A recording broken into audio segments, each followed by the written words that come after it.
we were going to try to help teachers across the state of California. We've also been fortunate enough to go to Oregon and Washington a couple times to teach them about the shifts of Common Core.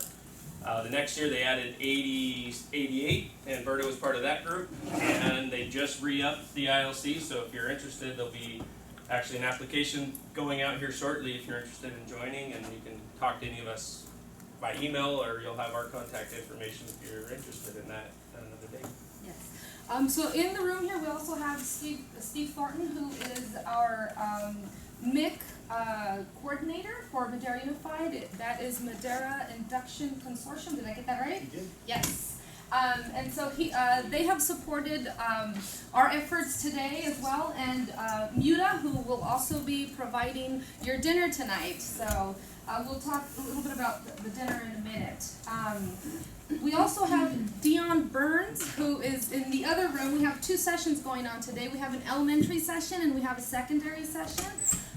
They are from Learning Policy Institute, and they are researchers. So this session will be videotaped today, and they may possibly ask you some questions. So we are very excited that they're here.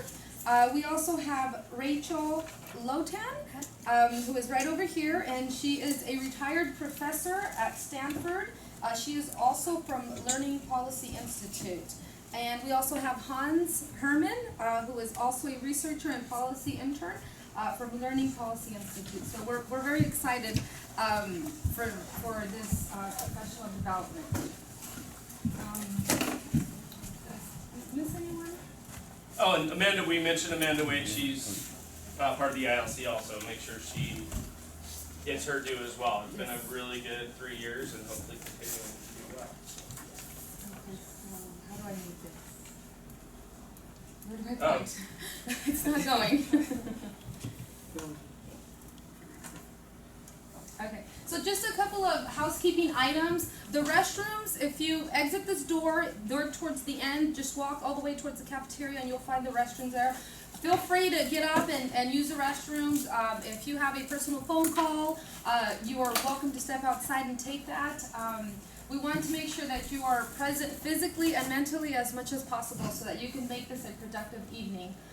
Travel request forms, those should have been filled already. If you are planning to pay yourself from the $500, this is for Madera Unified. I believe we were supposed to have other attendees from like Chowchilla, but this applies only to Madera Unified. We will have the timesheets available so you can fill those out before you leave today. We are also excited because University of San Diego is going to be, you can earn a 1 credit unit to increase your pay. The syllabus for that is in the back of the agenda, and you can look at that a little later. We'll talk a little bit more about that. It describes exactly what you need to do to get that unit. The unit is $75. So you are, if you have more questions about that, I can answer that. And we will provide, it's the very last slide of the day, we'll have all of the Google Classroom information so you can look at that while you're doing your evaluation at the very end.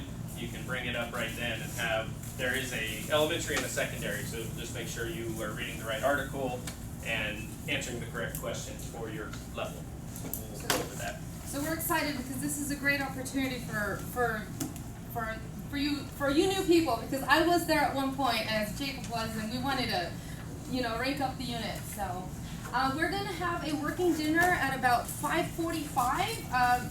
Mr. Mortier put his alarm, so we will make sure we get our dinner because I know we will be hungry. And we'll talk a little bit more about that. And then we've also created a Google Classroom again for those of you who are interested in participating in earning the credit. If you do not want to earn that credit, you do not have to do these steps here. Okay? Any questions?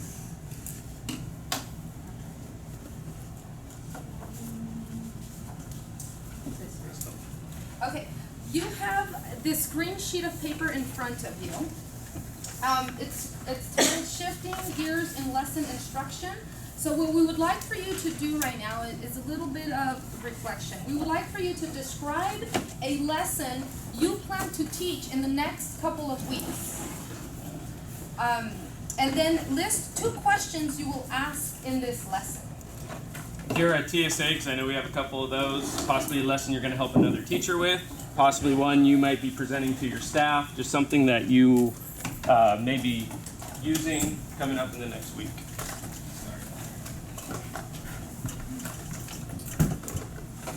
Didn't get a packet, make sure you get one of those also.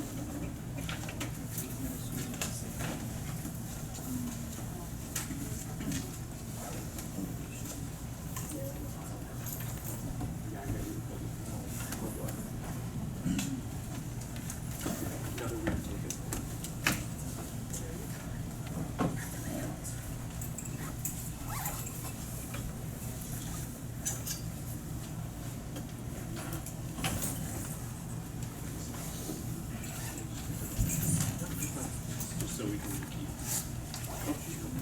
try to find where you can be able to collaborate with others.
Take about 2 more minutes to get that information down.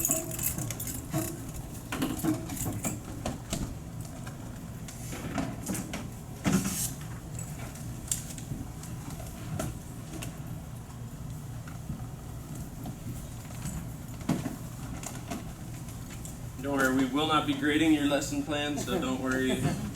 We don't need it in a specific, precise format. Unless you're at my site, then I'll be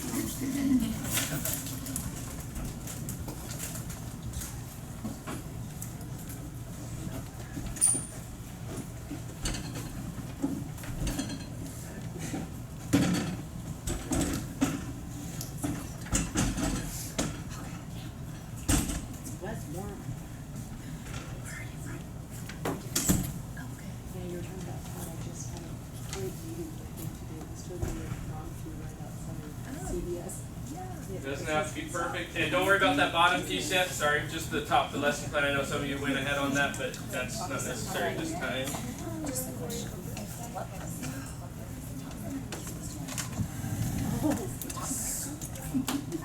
And if you did already write that, that's great. Okay, we're going to go ahead and move on. Before we get started, I would like to kind of get a feel of who's in the in this classroom. So if you could just stand up and say your name, what school you teach at, and what subject you teach. So you can start here. Perfect. My name is Brandon Harlow. I teach at the North Campus of Madera High for the public safety, and teach a class of crime scene investigation at Madera South. Thank you. My name is John Bianco. I teach at Furman High School. I do independent study, but my focus is social science. Scott Gandy, Eastern Arcola, 8th grade, multiple subject. My name is Joanne Yanda. I teach at Dodson Middle School, and I teach English language arts. Thank you. My name is Jacob Gonzalez. I teach biology and earth science at Madera South High. I'm James Carter. I'm at Madera South 2, Earth Science and AP Environmental Science.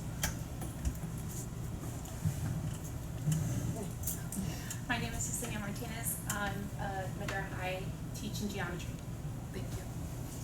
My name is Kathleen Kennedy, and I teach at Madera South High School Honors Freshmen and ERW Seniors.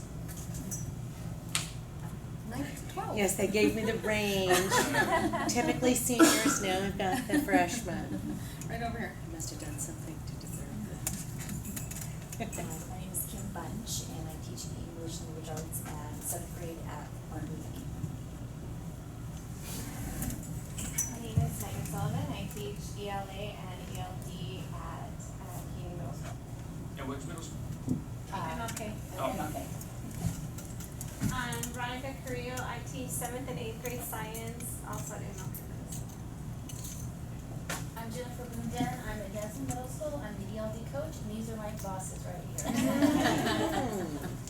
We've had a long day of testing long today. week of Long testing. week of testing. We just had a long year. Yeah. It's been 10 years for you though. Leo Chupundan, I teach Algebra 1 at Madera South. And Selena Ramirez. I teach geometry at Madera South. Hello, my name is Rachel Kornick. I teach French to everyone, North and South. Alma Contreras, Churchill High, and Spanish. Thank you for driving all the way. Chowchilla. I'm Maria Mojica. I teach world language Spanish in Madera South. Thank you. I'm Juan Corona. I teach Spanish 1A to 7th graders, Dixieland, Avila, Howard, and Eastern Arcola. Ooh. Wow. Everywhere. Yeah, you deserve it. Rosario Mojica. I teach Spanish in Madera High School. Thank you. Okay, we said, go ahead and put these to the side and we'll come back to those a little later in our presentation. We're gonna go ahead and, give you something to talk about. Because our title of the course is Let's Give Them Something to Talk About. But before we do that, we're going to do a little activity. It's called 2 truths and 1 lie. For some reason, I want to keep on saying 3. 2 and 1 is 3, right? So I think that's why. So on I say 3x5 card, but just go ahead and get a stickies. Yeah. And just go ahead and write 2 truths and 1 lie. It could be about you. It could be about something about you. And so then you can be prepared to stand and deliver. And then once you have that, then we'll go ahead and share out and find out what your lie is.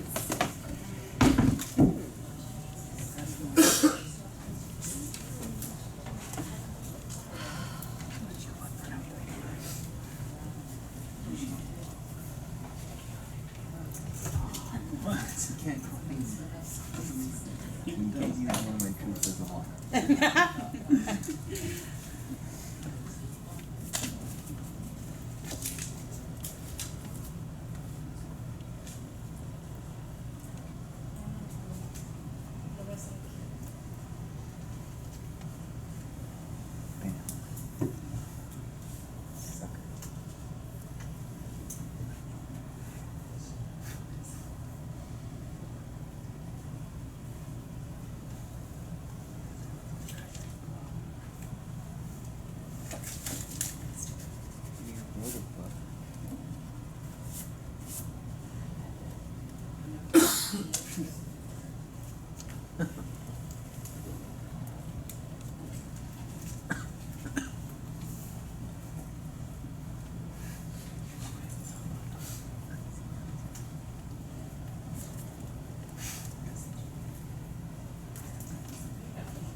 About 30 more seconds.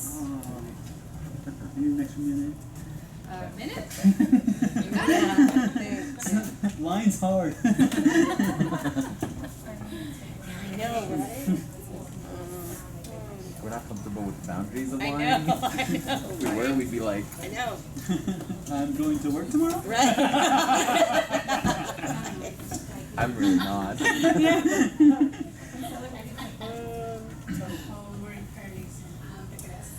Okay, so let's talk. I'm going to go first. I'm going to model. So I'm going to share my 2 truths and 1 lie. And by a show of fingers, you will indicate which one is my lie. Here we go. My 13-month-old son knows how to touch his nose. I've been in education for 15 years. I have a phobia for worms.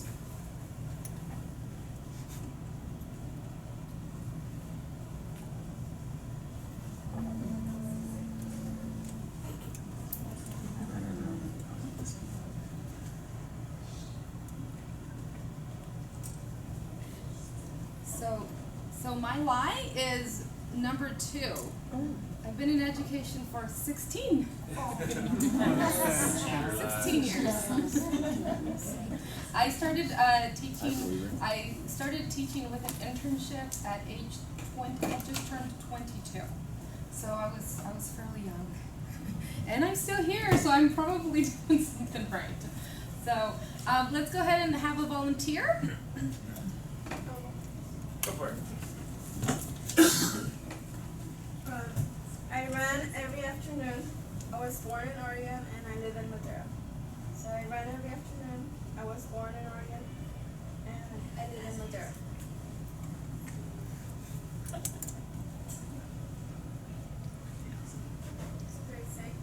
Oh, I ran every afternoon. It's not true.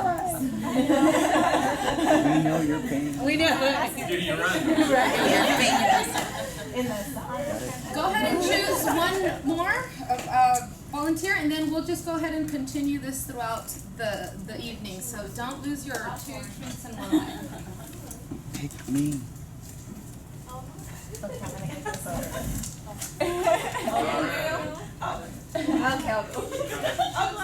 Yeah, she chooses. Oh, she chooses. But we'll let you go next. Yeah. We'll let you go next. Okay. I hate school. I have a toddler, and I want to go back for my master's. Don't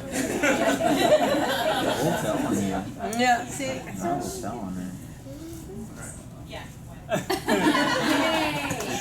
Keep in mind, we will be doing this periodically during breaks, but again, since the majority, not everyone in here is in their first few years of teaching, this is one of those things at the beginning of the year with the kids that you can do. It's a way to get to know them because they can always explain, you know, that I don't run because I bike or I just love eating Cheetos and, you know, watching soap operas all the time or whatever it is or something to learn about. I wasn't referencing anybody. All right. We're going to go ahead and move on, but before we move on, Mr. Todd Delisle is here. I don't know if you'd like to... Silly. You explained what they're about to learn, right? Yeah, Yes. we just got through all our introductions and the icebreaker, and we're ready to rock. So I want to share one thing with you because I think it's kind of important. I first came to Madera via CART. I was a teacher at Center for Advanced Research and Technology, and before that, a lot of other things. We'll leave it at that. It's kind of a long story, and the Bundens back there have a similar one. We'll leave it at that. So, long story short, my last 2 years teaching in Dubai, I was teaching students that were on their way to Oxford and Princeton and some of the best schools in the world. And I did something that probably was about as stupid on the surface as you could do. I set my room up as an elementary style classroom, kind of like yours is now. I took all my desks, I put kids in groups of 6, and I put all the whiteboards and stacked them in the middle, and I put cubbies on top of them stacked with pens and sharpened pencils, and I literally went into my wife's classroom. I took a picture of how she had everything set up, and I went in and set up a high school version of her first grade class. And a lot of people thought I was nuts.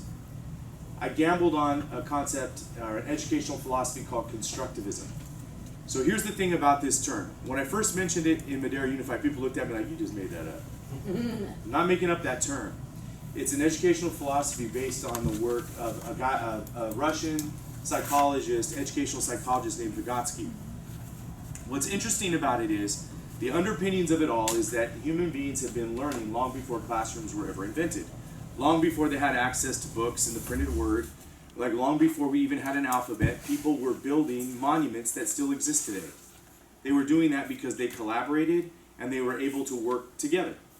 And human beings can do a lot of learning when they work together. But for whatever reason, in the last several years, maybe coming out of the monastery tradition of the Middle Ages, we put people in little cubicles and we ask them to be quiet and learn on their own. That's not the way people learn naturally. And there's a ton of research to suggest that. It's not me making this up, and I promise you that. Just try looking up constructivism or social construction of knowledge, and you will find a world of information that completely rejects the whole style of education that we built over the last 100 years in the United States. A lot of that research originally came out of Russia, was embraced by the United States, and we've been running with it for a long time. And all the rest of the world's been stealing our research while we don't use it. So constructivism is the underpinning of all of this, right? It's the foundation of what you're going to learn today. So your kids are going to learn how to talk with one another in really meaningful ways so you, and I just had this conversation with Miss Kennedy, so you can get out of the way and let them do the heavy lifting intellectually so you don't have to. Remember how people say, well, if you leave school and you're more tired than the kids, something's wrong. And the person who told you that's wiped out. They can't wait for vacation. Because nobody figures out how to do that in reality. We say that, but we don't do it. If you transition to a constructivist style of teaching and learning in your classroom, and you facilitate the kids to do the heavy intellectual lifting, and you let them do the thinking, and this is going to blow you away. You can even do a collaborative essay. You don't have to do it yourself. It doesn't have to be you have 38 kids in class. It doesn't mean you need doesn't mean you need to grade 38. What would happen if you you put the kids in pairs and had them write an essay together? How many papers would you have to grade? 50% less. Doesn't that sound like a better deal? And they have to work really hard when they have to work together. But how do they work together? Have they learned how to do that? Not really. Coming through the pipeline right now, out of our middle schools, the answer is increasingly yes, they are learning how to do that and they can do it. In our high schools, the assumption is that that's not happening in middle school, and it's a false assumption. So what you're going to learn today, some of your kids already will understand and be able to do. If you imagine, well, I can't do this, my kids will never be able to do this, you would be shocked what your kids can do. I get to walk between our middle schools, and I'm going to tell you, we have a lot of veteran administrators, some retired who are kind of with us in different capacities, and we have journalists who've said this. We've had former superintendents, we've had former principals say this. They've never seen Madera Unified's middle schools be better than they are right now. Our high schools are actually poised to make a real big jump forward if we start capitalizing on the good work in our middle schools. And if you help your kids talk to one another and feel smarter and better about what they're doing, if you help them do that and you get out of their way a little bit and you facilitate it, you don't have to make 38 stops in the room to talk to everybody. You may only have to make 6. Because they're in groups. And you literally can give feedback and touch every kid in the day and provide FaceTime to every kid in the day while they actually work and get better. I know that sounds like I just promised you like the elixir of life, right? Like this can't possibly be true. Where's the Fountain of Youth too, Lyle? Where's that? But I'm not kidding you. My IB scores went from really good and getting commended to about the best in the school in 1 year when I did this. When I let them take control of their own learning and investigate their own curiosity, I got better results than I ever saw before from the highest level kids. So if the kids on their way to college can do that at the absolute highest level, and they love generating their own original language, what would this do for EL kids? Like, let's think twice about that. What would it be like if EL kids got to hear a high level of English language and academic talk in their classrooms? What would it be like for those kids? What will we see happen to a subgroup that isn't moving very well in Madera Unified? And you guys can be on the forefront of making that happen. And you've got the chance to do it today. So good luck to you, and I'm really glad that you're here. Thank you, Thank you, John. sir. Thank you. I need timesheets. I'm the grunt. Where are the timesheets? I need them next There week. Linda has them. She said you have them. We will figure this out. I'm back on the road. Somebody has them. Alright, so if you have never seen the 4 C's with Common Core State Standards, and again, you'll see it referenced.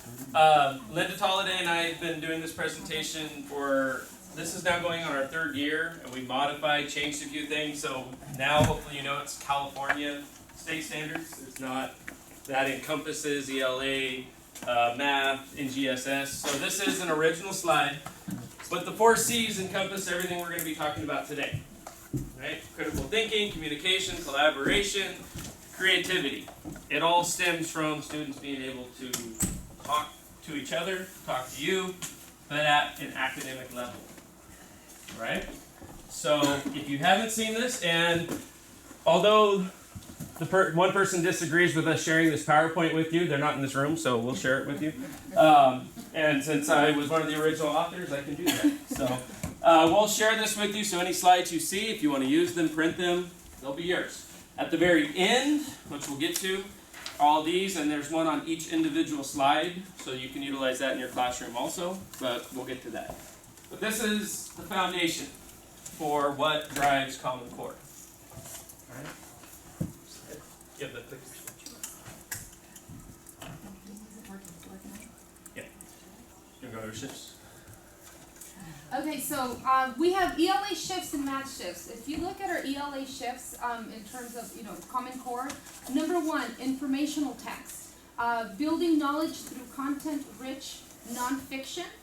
So we're going into our the expository text. Number 2, evidence from text, reading, writing, and speaking grounded in evidence from text, both literary and informational. And then number 3 is our text complexity, regular practice with complex text and its academic language. We're not going to go through every single one in detail, but as you'll see, I'm formerly a math person. I'll talk a little bit more about that later. But Linda and I have presented to ELA conferences, science, social science. We've presented to all different groups because as you'll see with each shift, it has a language foundation. I'm a mathematician who wholeheartedly believes in language, reading, and writing. I always tell my students you wouldn't even need me if you knew how to investigate, read, and write because you could just go online, right? So we do so much language acquisition in mathematics, science, social sciences now, as well as in ELA. If we all support each other, it's a beautiful thing. So we'll go through these slides a little more quickly because again, you'll be able to see them. But these are the shifts. Next one. NGSS, again, so much on the constructing, knowing about it.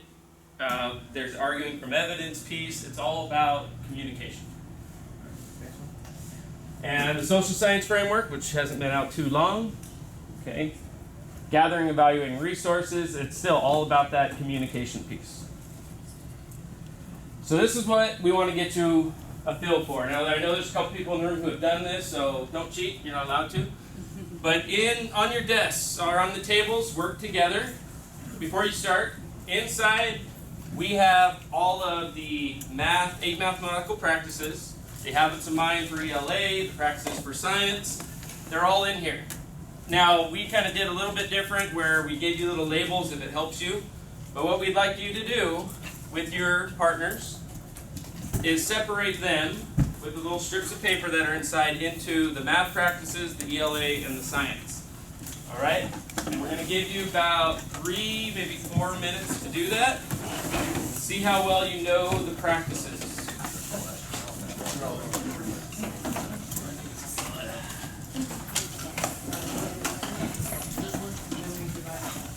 So you can do, I gave you 2 plus they each have them. So there's the same numbers in each one. So you all have to do it together. Yeah, so that has all the same stuff as well. We're just gonna separate this out.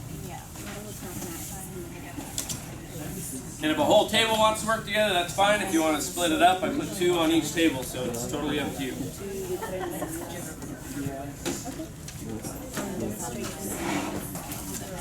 Yeah.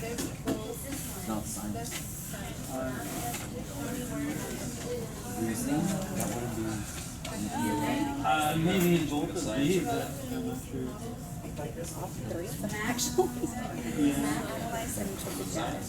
that would be science. Value, equity, and As well as we do now. This is also one of the It's been 3 years now. possibly. Is that a common creed? Attend persistently. They didn't tell us that, maybe they could work with the reason.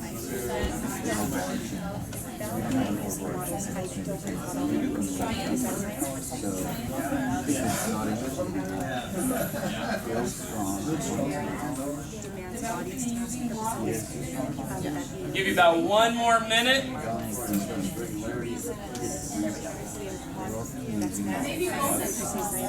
Each one belongs to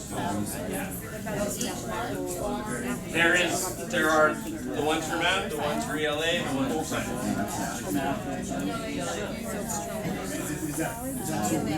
That's what I was thinking.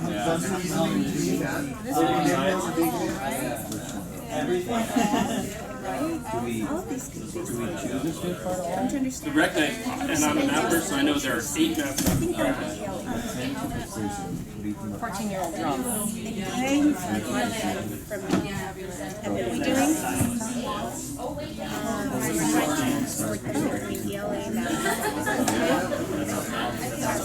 All right, about 20 seconds. Go ahead and close out the conversations.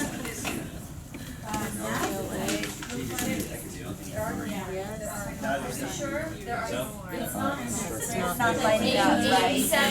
Sorry, but for us it does. This is not quite lighting up. All right, about 5 seconds. Close up conversations. So maybe both? Oh, is that you? All right, now don't worry if you didn't get them all. So this table in the back, we'll start addressing here. Other tables. All right, real quick. Comments, strategies, yeah. What's something that you noticed? Just a volunteer at this time. We haven't gotten through sentence frames or any of that. So Some we'll of just, them go into multiple disciplines. some of them apply to multiple disciplines, right? That's kind of that's the reason for this. Now the joke we always tell is we've done this close to 40 or 50 times now, Linda and I have. And usually everyone does what you did. When we did this with administrators last year, they all pulled out their phones and tried to cheat. They're the only group that's ever done that before. It's the group of administrators that we did this for. Now I am one, but I wasn't there then. So you'll notice that's the big aha. So Berta's going to pass out probably one of our most powerful sheets that we've had before. And yes, sir. You looking? The important thing to notice, turn it on the colored side, the Venn diagram piece. Now we don't have the social sciences one yet. They're in the process of creating that since it's been short-lived. Thank you.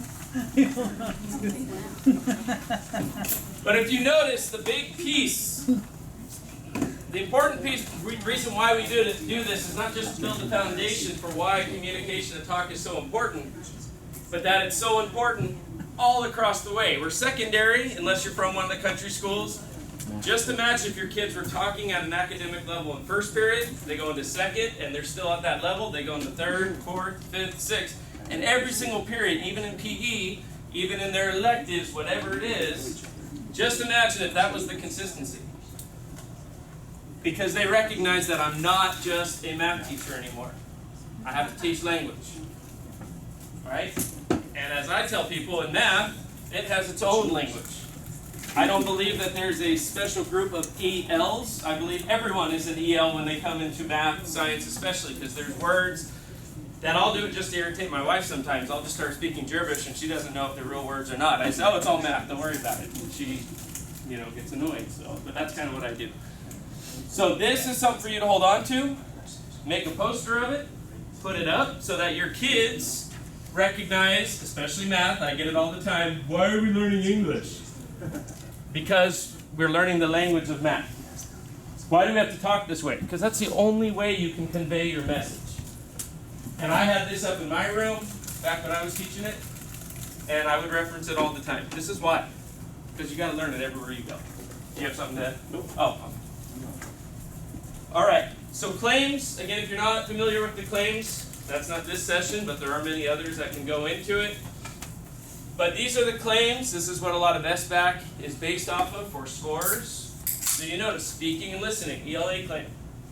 Math, communicating, reasoning, right? You got to be able to do it.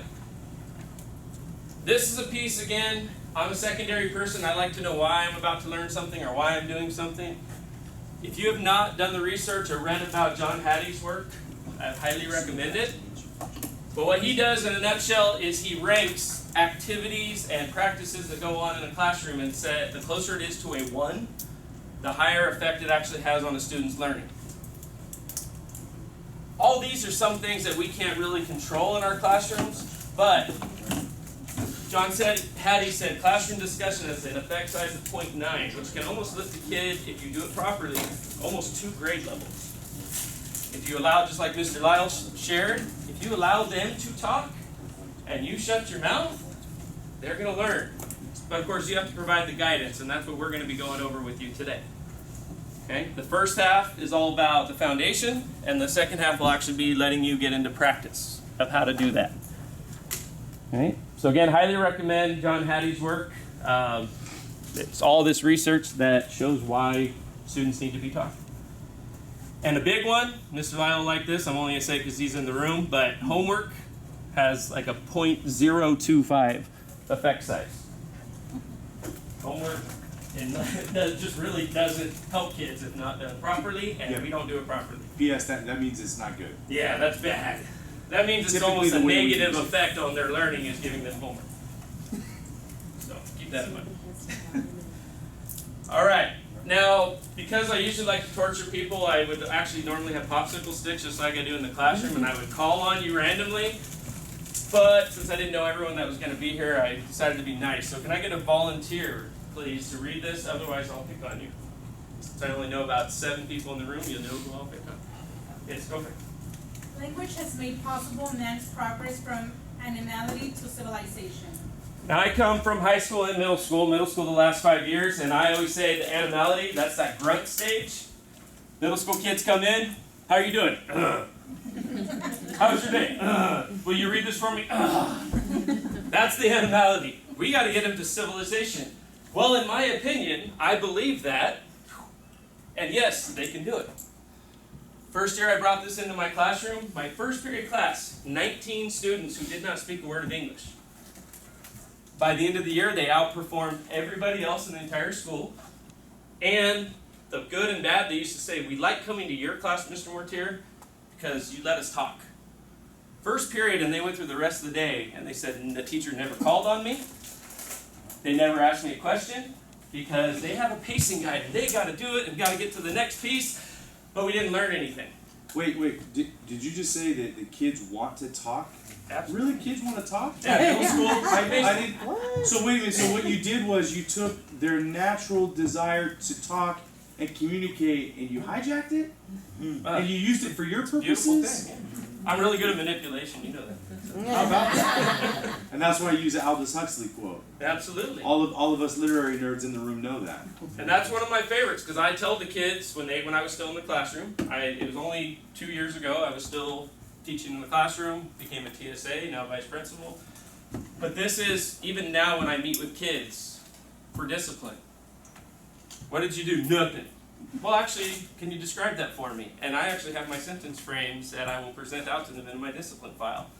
And I will say, use one of these and describe what the nothing is that you didn't do, and then we're going to talk about double negatives. It annoys them so much, but then by the end, Mr. Mortier, I'm exhausted. Well, good. So don't stop getting in trouble and you don't have to come see me. It's all about language communication and teaching them to argue for themselves, but in a way that actually is productive. Again, this is hopefully not as much as it was when we first started doing this a few years ago. The IRE classroom. If you've been in Madera for a while or in Central Valley, it's that 3-letter cuss word, EDI. Oh, it hurts me just to say it. Stop. Oh, God, I'm that hard. Don't say it again. So, Jennifer, will you read the I for me, please? I will be honest, I can't read that. Oh, man, you're fired. No, I mean, I can get my sunglasses. Oh, no, we won't make you do that. Will you read the I for us, please? Initiation, a question by the teacher that has a known or correct response. This generally only requires simple recall by the students. Now, as we're doing this, notice the modeling I'm trying to do as well. I didn't read that. I had my student read it. It's written work. I already know how to read. So why not have them do it? All right? And if you struggle with a word, help them out. Describe it. So talk to your partners. I'm not going to have you actually do that right now. And talk about, do you know what generally means? And then you give them sentence frames, they discuss it. So it's still a modeling where that 70-30, they read the whole thing, and then you just ask questions. So initiation, question by the teacher. Now I'm a math person, so I'm going to say, so what does x equal? That's my question. Okay, Ms. Deanda, since I know you, I'm going to have to call on you to read the purple part. Our response, a 1 or 2 word phrase offered by the first person to be called upon, even after a pair share. So we have a pair share. Mr. Lyle's watching me teach, so I want to make sure it's the right answer. So I call little Johnny, and he says, 5. Yeah, good job, little Johnny, let's move on. Now I know everybody knows it, right? Because I have my pacing guide, and I got to get to day 2, and I don't care about the other 37, because Johnny gave me the right answer. Mr. Lyle's going to give me a good evaluation. Yeah, I did it, right? And then evaluation, a comment by the teacher signaling if the student got it right or wrong. Good job. Let's move on, right? That's how a lot of classrooms look. I walk into classrooms, and that's how it still looks, and I type it in there, and yeah, but weren't they doing well? They were quiet. Yeah, that's no good for me, I'm sorry. I don't care that they were quiet. So unfortunately, this usually leads to answers being valued over thinking. Why does x equal 5? How did you get that? Did you do it this way? How did your partner do it? That's one of my favorites. Can I get a volunteer to read the blue for me, please? Oh, you ready this time? Okay. I use it in my classes. We don't want students to have to guess what is in the teacher's head. Okay, so I'm a math teacher. X equals 3, no. 4, no. 5, yeah, you got it. Woohoo! Right? Don't guess what I have in my head. Get it out there. Whiteboards are still good. Conversations are still good. It's not about just that answer. It's how did they get it, and can they apply it to something else? And they do that by talking to each other, and you going group to group and listening to what they have to say. This group came up with a really cool idea. I could stand up and share what that idea was, but what's more powerful? Yeah, let them. There's a great idea over here in this group. I would like you to stand up and share it with the group, come up and model it. And all I did was said, there's a great idea, please share. And now the next 4 or 5 minutes is them presenting and talking, and other kids coming up with other ideas. And I get to sit in the back and relax. Right? If your classroom is managed correctly, absolutely. So I'm going to have you discuss these here in a minute or so. And this is where I talk a little bit about my background. So I apologize to some of you because I'm a storyteller. But, and this, I won't actually go on mine because this will give away the story for my truth and a lie. I was born in Mexico. And I started speaking English, tried to, when I was in kindergarten. I walked in, I was in a mountain school, everyone else looked like me. And the kindergarten teacher, I didn't know it at the time, told me, or said, he's stupid. That's what she said, put me in the corner.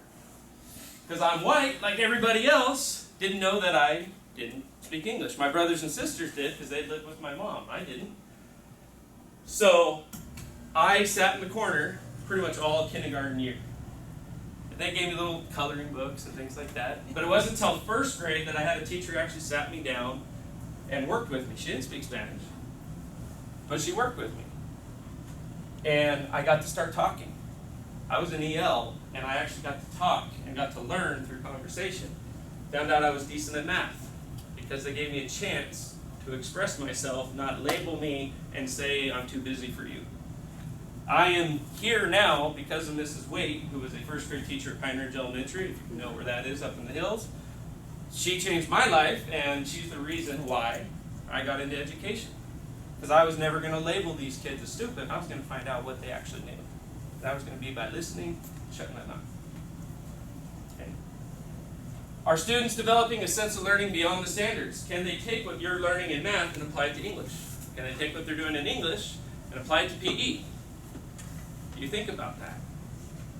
Do they know what the difference is between words that sound exactly the same across the different subject areas? What does it mean to conclude? It's different in each subject area. Are you imagining that you're gonna have to take skills that you learn one place and use them something else? Like out in industry, bells don't ring, and that's when you start writing. Or then when a bell rings, then you start doing calculations. It's an amazing concept. When then bells ring, then you do an experiment. And no, it's not like that. It isn't? No, it's not like that. I definitely know life doesn't run by a bell nowadays. And this is a big one for me, because it's not just about them talking. That's what we're going to provide for you. Is, are they speaking the level of rigor that the new standards demand? It's not just, hi, my name is. Right? That's good. It's a good start. And are we truly helping students develop academic language? What I'd like you to do is there's some 3s, 2s, but just pick out one of those topics. Any one of those questions right there. I'm going to give you about a minute, maybe 90 seconds. And just discuss that. How does your classroom look? What do you see at your site? Okay, so about 90 seconds, go ahead and have that conversation.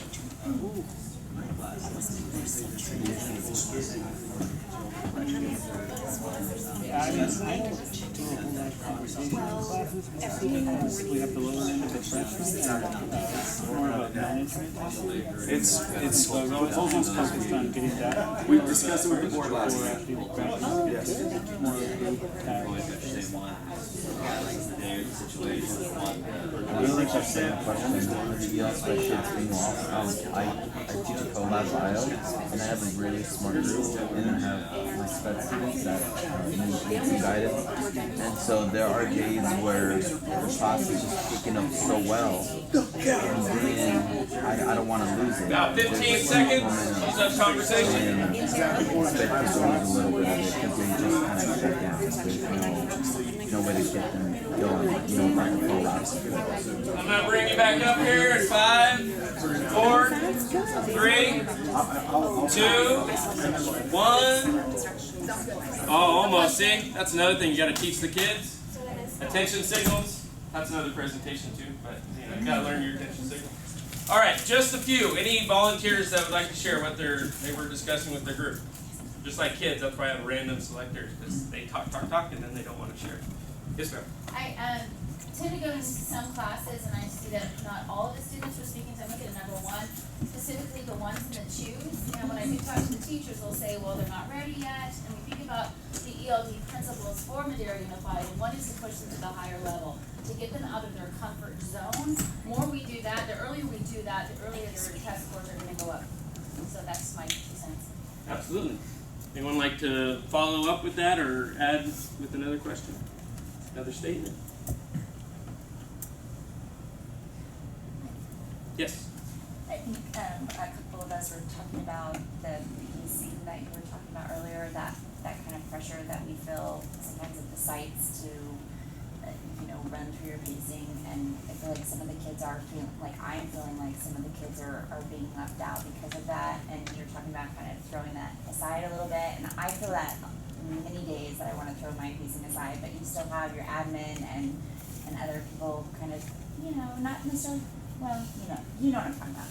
Anyway, so what are your feelings about how to balance those ideas? I'll address the first one with the district expectations first, especially not Mr. Lyle. It's kind of the man in charge.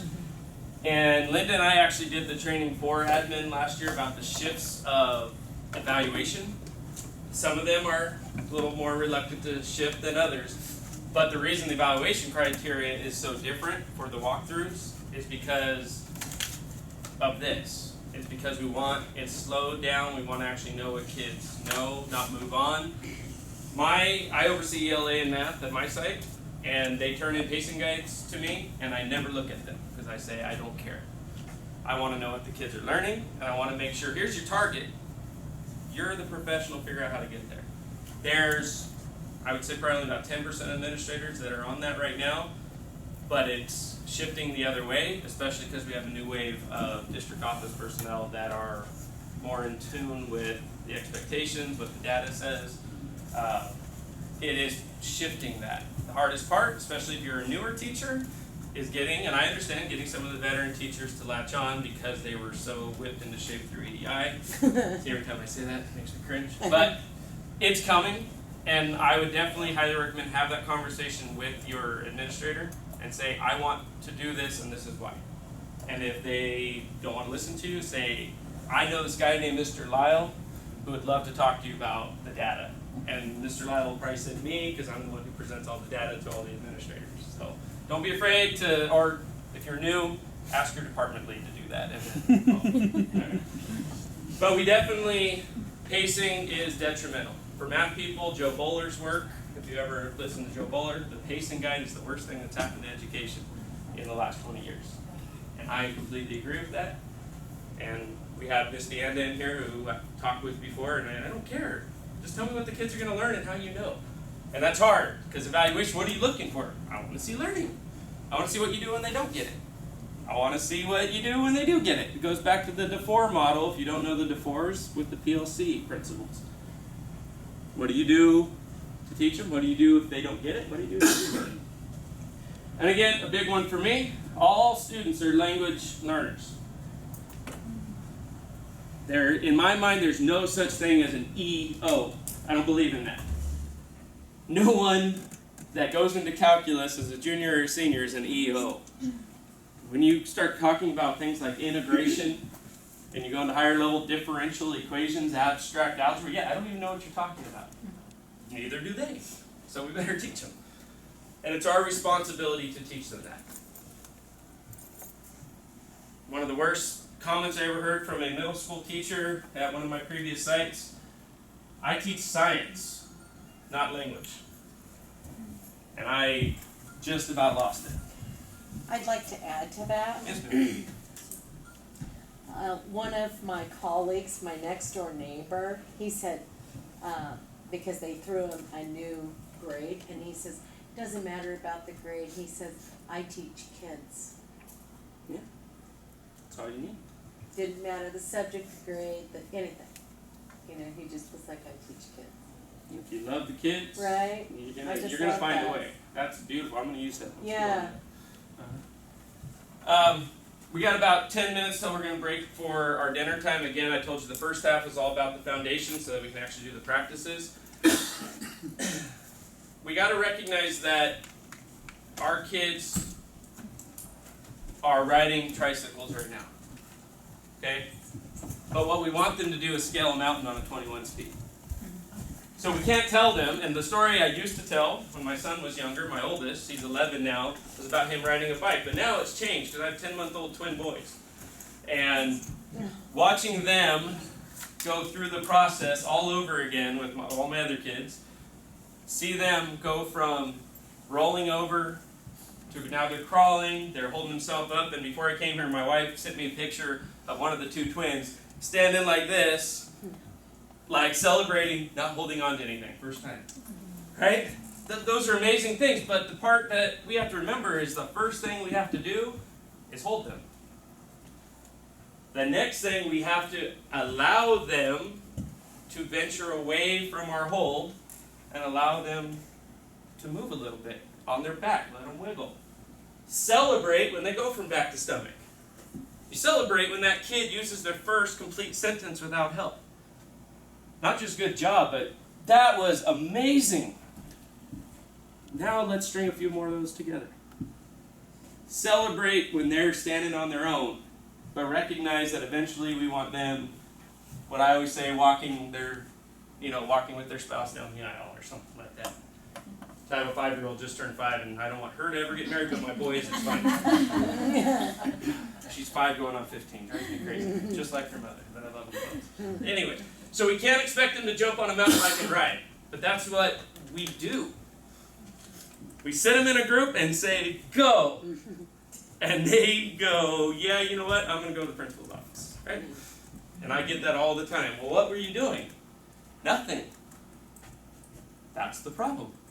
You were doing nothing. You sat there and got bored, and so you started throwing things. Or you started talking about something inappropriate instead of being allowed to talk about something academic. I heard a few people talking about once you manage your classroom, the best way I ever managed my classroom is by letting the kids talk about math and providing them the structure for it. So I don't know how. Yeah, you did. Look at that. Whew. I gave you the foundation. Go. And now I'm going to support you along the way. And that's where this scaffolding, we've heard the word scaffolding. We've all heard that. But what happens to the scaffolding once the building is done? Do they leave it there? Does anyone know what scaffolding is? I guess you should. I come from a construction background, so. You build it up, you get the walls, you get it all in place. And you don't leave it there. You start taking pieces away. You start letting them stand on their own. Uh-oh, the window broke. I got to put the scaffolding back up and repair that. But then eventually I got to take it away. I got to develop that independence. But I don't just throw them on the highest level and say, do it. But that's what we do. That's what I used to do. I was really bad about it.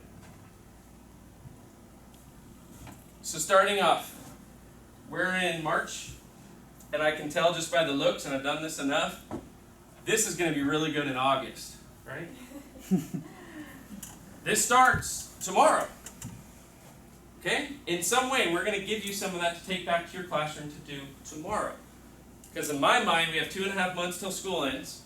Why not get really good practice now so when August comes, you know exactly what to do on day 1, instead of figuring that out 4 months from now.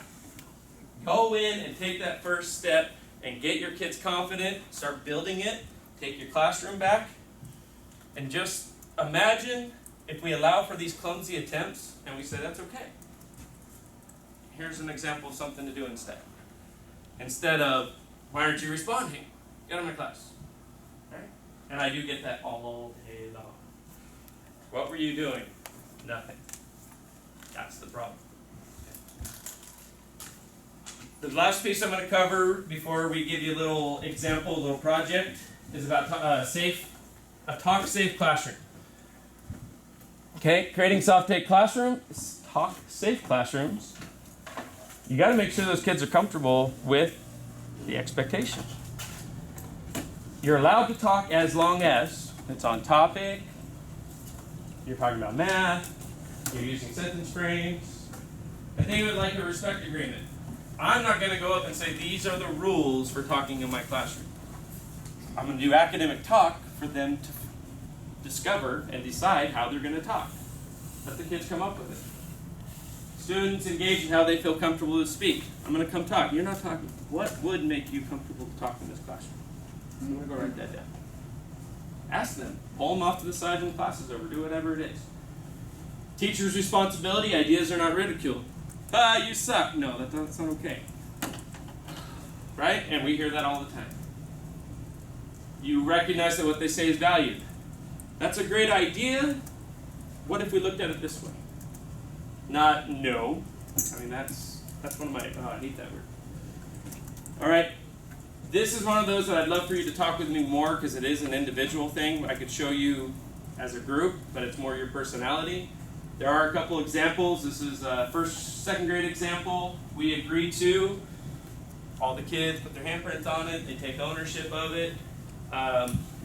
When I was at MLK, one of the history teachers did one as we the people of this classroom agree. And they did it kind of like the Constitution. And they listed all the things. So they made it their own. I could give you 1,000 examples, but I want you to get creative in secondary. We're not always the most creative people.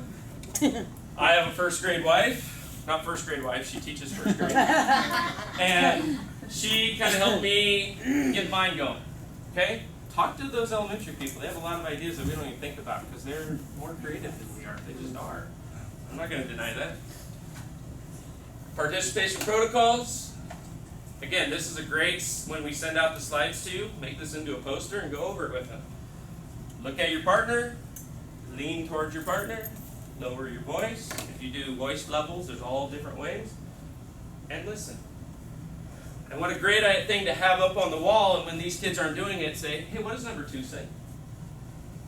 Okay, so what should you be doing? I didn't say lean in, it's ownership. Lean towards, what does number 2 say? So what should you be doing? Oh, I need to lean in. Now it's ownership. It's not an attack, it's a teaching tool. Again, I see pictures, that's fine. Again, we're going to send this out to you. And then inside your folder, this is a yellow sheet. This is Kate Kinsella. She has tons and tons and tons of work on language strategies. This is one we have been using for about 3 years. We're going to have you do some work with this during your dinner time. I keep saying lunch, but during your dinner time. So, these are items, and there's a bunch. This is not it. There's a whole one that we're putting together for Madera Unified that's specific, and you actually get some copies of a few of it, specific to math, ELA, social science, world languages. You're going to get all that in the coming probably months. Definitely by August, we're putting together a whole packet, so every site has them. Where do we start? Kids get this. They have it in front of them, and when they say 5, say, can you go to expressing opinion? And use one of these. In my opinion, x equals 5 because. That's the start. That's the foundation. Instead of, I don't know, say, well, can you at least read this part for me? What if I fill in the blank? Because I'm not trying to worry about if you know the math right now. I'm trying to teach you that it's okay to talk. So we're going to have you do some work with this momentarily. My biggest advice is don't do them all in one day, in 1 week, in the next 2.5 months. One of the things we'll have you do during dinner and after is to pick out one section and utilize it in your classroom. We're going to give you these cards, and you're actually going to write it down and say, I'm going to use this in my classroom. I'm going to put it up on the whiteboard. I'm going to have the blanks there, and I'm going to have the kids talk. Simple concept, we just don't do it. Okay? So, let me come back to this. Because I want to make sure that they get to their dinner on time, so we'll come back to that. Alright, Bert is going to take over here. I'm going to stop talking because it's way too much for me. Okay, so this is what we're going to be doing moving forward. From the lesson you wrote down at the start of the class, so let's go back and refer to the green sheet. Point 1, choose one question you will ask during that lesson, and choose 2 frame categories your students should use during that lesson. Write your topic, your question, and your frame categories on a 4x6 card that we are going to have out. So while you're going out to dinner, we'll hand those out. We'll have them out on the tables when you go and pick up your sandwich, but you'll come back in, and we're going to ask you to work on this. Okay? Now, we'll have it up there when the slide comes. One of the big pieces, again, starting off, and I want to make sure we got that out there. I'm kind of waiting to see, because we're going to wait for the elementary people, right, to come over. So we're trying to time this right with the other group. The first time you do this, do not, and I hate using that, but do not do it with something that is your topic in class, that is academically based. If I'm a math teacher, the first time I teach the kids, I'm not going to do it with Pythagorean theorem. Right? I'm not going to do it with how to graph a line. I'm not going to do it with arguing or citing evidence. Because the goal is I'm not teaching them about Pythagorean theorem, I'm teaching them how to talk in my classroom.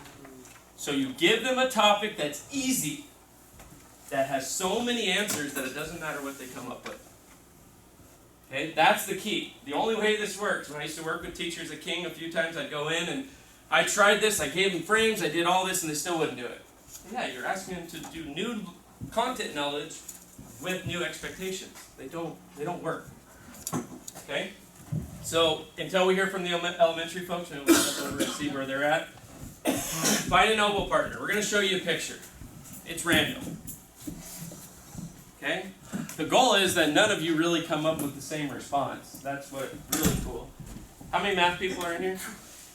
Have you ever done the Dan Meyer 3-act taco truck problem? Yeah? If you haven't done it, that's the one I always did to teach academic talk, because all it does is tells the story about me and Ben walking to a taco truck. And it draws a little triangle on the screen. And I say, talk about it. A partner tell B partner, use your sentence frames. And they come up with things like, well, what kind of tacos are there? And they laugh and go, oh, you know what, that's a good question. So how would you answer that?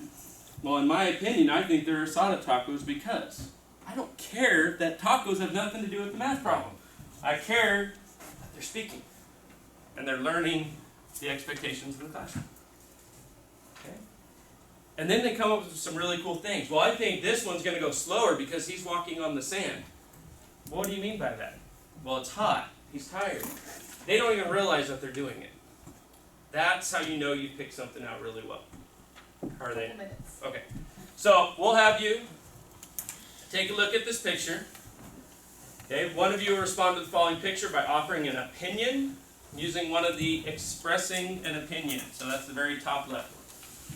There's a reason it's the top left one. It's probably the most powerful and it's the best one to start with, in my opinion. And your partner or several partners will paraphrase.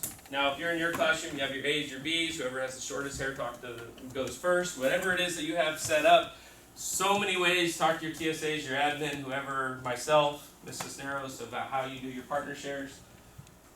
But notice, this is your picture. So I just want you to check it out, look at it. And looking at the expressing an opinion, what can you come up with on that? So I'm not going to tell you when it's time to talk. I'm going to let you feel the mood In my opinion, it's like and George share an Washington opinion. is riding a mouse with horns. Or a chihuahua. Can you dim the lights? Yes. A little hard to see? There. Yeah. You do the other. Yeah, there you go. That better? Yeah. I think I found Waldo. So you're saying. I see what you mean. That's what you think. Dinosaurs. Could be Alexander Hamilton. Chihuahua.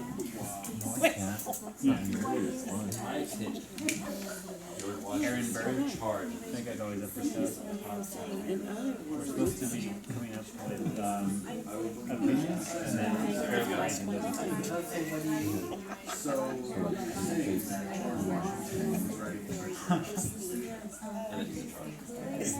Yes, that's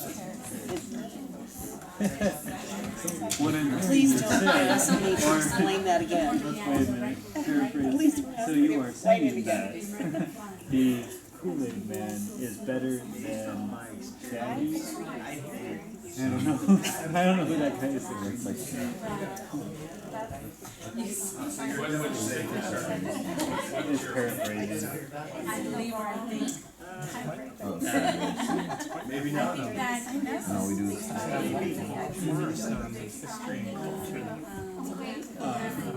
Yeah, I guess we're making other opinions. Yeah, and then we paraphrase.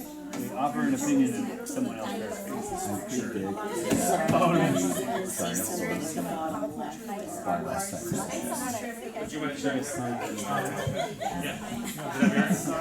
All right, take maybe 30 more seconds, kind of close up shop here. based on my experience.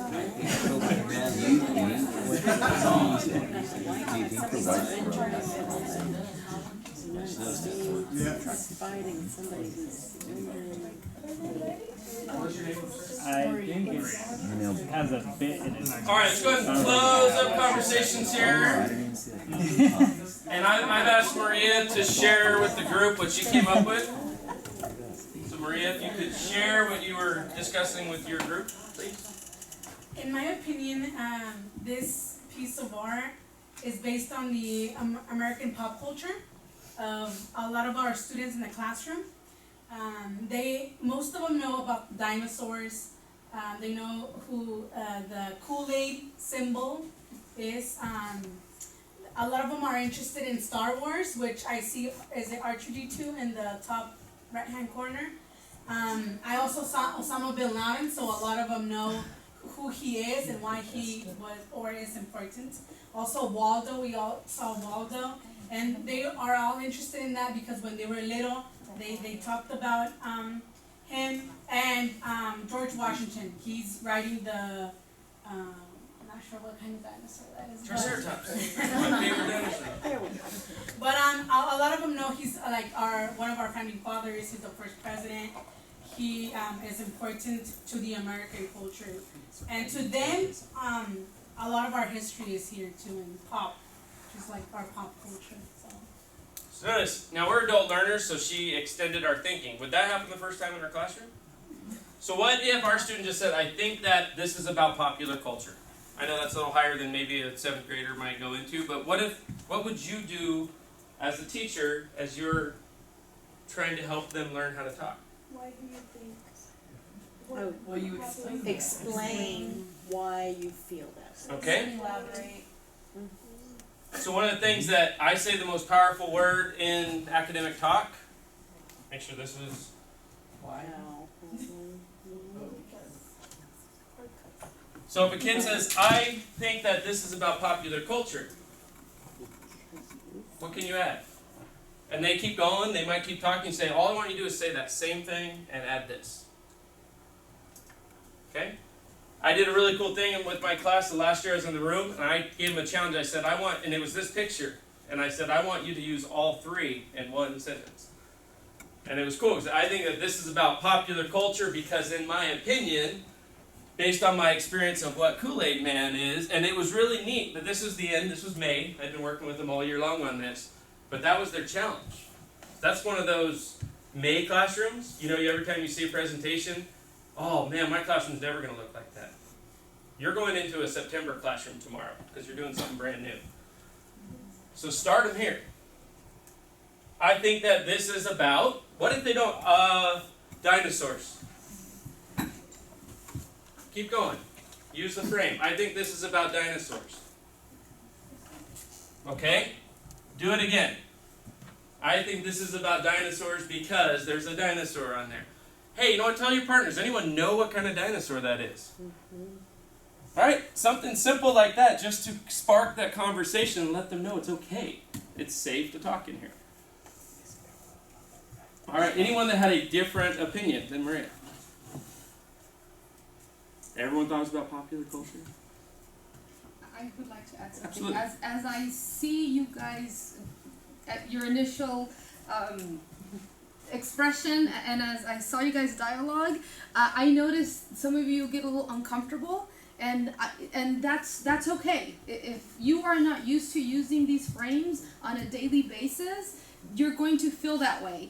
I encourage you to practice them at home. I encourage you to get comfortable with them and just dive into them with your students in a situation like this, and you're going to see the change in your classroom.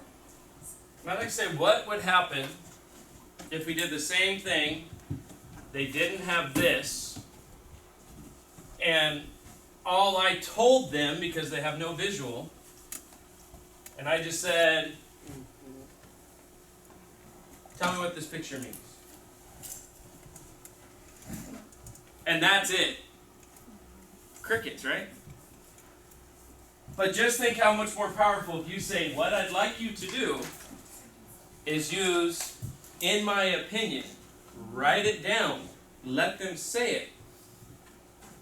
In my opinion, syllabicate it. Do whatever it is, have them practice it. Write it down, do whatever it is, do a dance. I was well known for being, because I don't dance, I dance like I look, so that's definitely, I didn't get that from my Hispanic side. So, but that's more powerful than, tell me what you see. You're not going to say anything. What I'd like you to do is tell me what you see and start your sentence with this. Now they have a place to start, there's a comfort level, right? Then they work together and you say, okay, talk to your group. And now, coming down, reporting from a partner's idea. Right? Jessica indicated that she believes this is about Star Wars because she saw that in the corner. There's no right or wrong answer. So when you start this, maybe not tomorrow, but get something that does not have a right answer. Because it doesn't matter right now, you're trying to teach them how to talk at an academic level. That's the key. There's so many things out there. If I have time at the end, if anyone wanted to see what I did, I actually still have the taco truck problem. The coolest thing in the world is to put it up there, and I used to fill a whiteboard on both sides with just kids expressing opinions and giving questions. What if? And that they don't even realize that I just manipulated them into having conversations and doing what I wanted them to do. Because they're excited that the teacher's letting them talk and they feel comfortable to do it. And not one time did I say, shh. Right? I hate shh. If you ever come work in any site that I'm your administrator, oh, don't do shh. Have an attention signal, please, but we'll talk about that another day. All right, I'm hoping they're ready because I don't want to take too much more of your time. Again, what we will be doing before we actually go into the practice. Is this the right one? Okay. So are they out there? They're not out there yet. The sandwiches are out there? It'll be the sandwiches. Okay, so we can at least get our food. We can, definitely. Okay. So go ahead. You can take this part. I've been talking So too for our much. working dinner, we would like to again thank Muta for providing our dinner tonight. I have a list of the names, and next to your name is the number that you chose for dinner. For those of you who did not put a call in, wait till whatever's left, and then I think they ordered more of whatever was the most popular order is what was ordered here. So you're going to get your sandwich, use the restroom, whatever it is, but we are going to continue the work that we'll put the homework or the assignment back up for you. Get your food and make your way back in. Yeah, it'd be kind of a madhouse, but I thought you came over here with that. Well, we were trying to coordinate, so we extended the picture conversation. Jacob, order? Yeah, we have. Yeah. So We're holding right at. Right up. So I was on all, Monday was like all legs. So like the last 2 days. Go downstairs. Oh, we're going back. Yeah, we actually did this and we said, okay, it's right at 45. It was on my arms and like hands and these just got maybe I'm like, we can have this and that. So it's Hi, how's it going?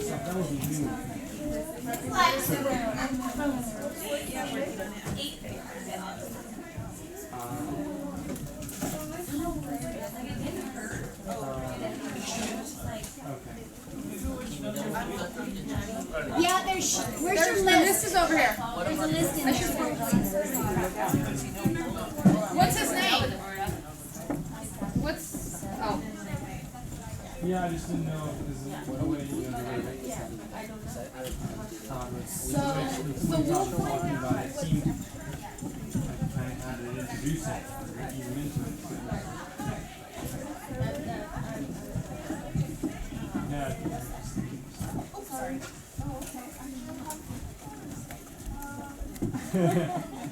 No, I enjoy this. I'll get out. He's got him now, so I feel even worse. This reminds me a lot of my work. James has a thing. Oh, really? Yeah, so man. he's got to deal with it. Wow. It's disgusting. Yeah, so So how do you like being out there? at that end, Yeah, at that end. I mean, I did Are you on science. the other side of the world out there? I did engineering in high school, so like I'm totally used to the ag office and all that over there. Well, I was kind of everywhere on campus, so I like it everywhere. Look, you brought your, how smart. You brought your own mayonnaise? I learned. Look at you. I learned. These don't come with. Oh, okay. Would you like some? Three that are in. Did everyone, whoever ordered a sandwich, did they already get it? Huh? But not nearly enough. Oh. You know you need more. Thank you so much, though. Thank you. I love it. Our district or Oh my god, peanut butter cookies. Yes. Oh my god. I will give you one. I love it. it's still there. I mean, it is. She chose one and she I think with everything. I said I came in.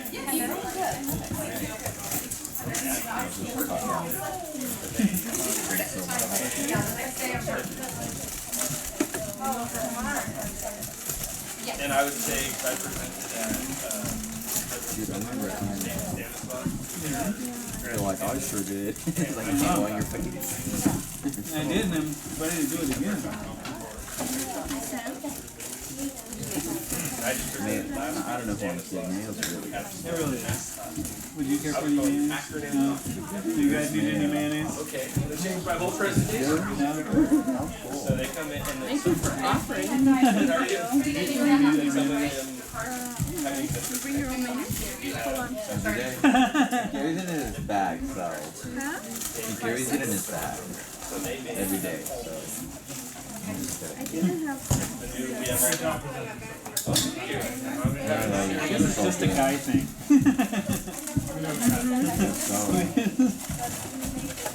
There's nothing worse than dry turkey The next sandwich. piece is going to be more of a practice. So this was, we decided a couple of years ago. Oh, okay. But we like to give them the reasoning so that they. It's so funny, they were in Europe, and they're like, there's not gonna be anything. Oh, right. There, so he literally bought the big one. Yep. And took it with him? They let him take it. Oh, they let him take it? Oh, no, they put it on the. Oh. No, no, but I'm on the. Yeah, I can't take it. Not in that. Liquid. Well, I'm actually, I only eat certain kinds. You are? Smart. Is your first period awake or are they just dead? Down 18 pounds. I have to try really hard with my first year bio. Like really hard. Get them engaged, get them going, you know? Because they're just asleep. I'm gonna do an engagement activity. And you still speak, so I find my fourth period. From age about 5 till 14, I never spoke Spanish because I didn't. But I still do. I mean, I speak to the parents that come in Spanish. My kids know to behave right before lunch. I Or they don't sound like I'm a doctor because they're in college and. My fourth period, because we have all of those My announcements vocabulary would say is probably and the little 85%. lessons and things. But I can communicate with doctors. Get out of your seat. They want to just get going And all the parents that come in. the lesson Yeah. on what Because we're they doing. yeah.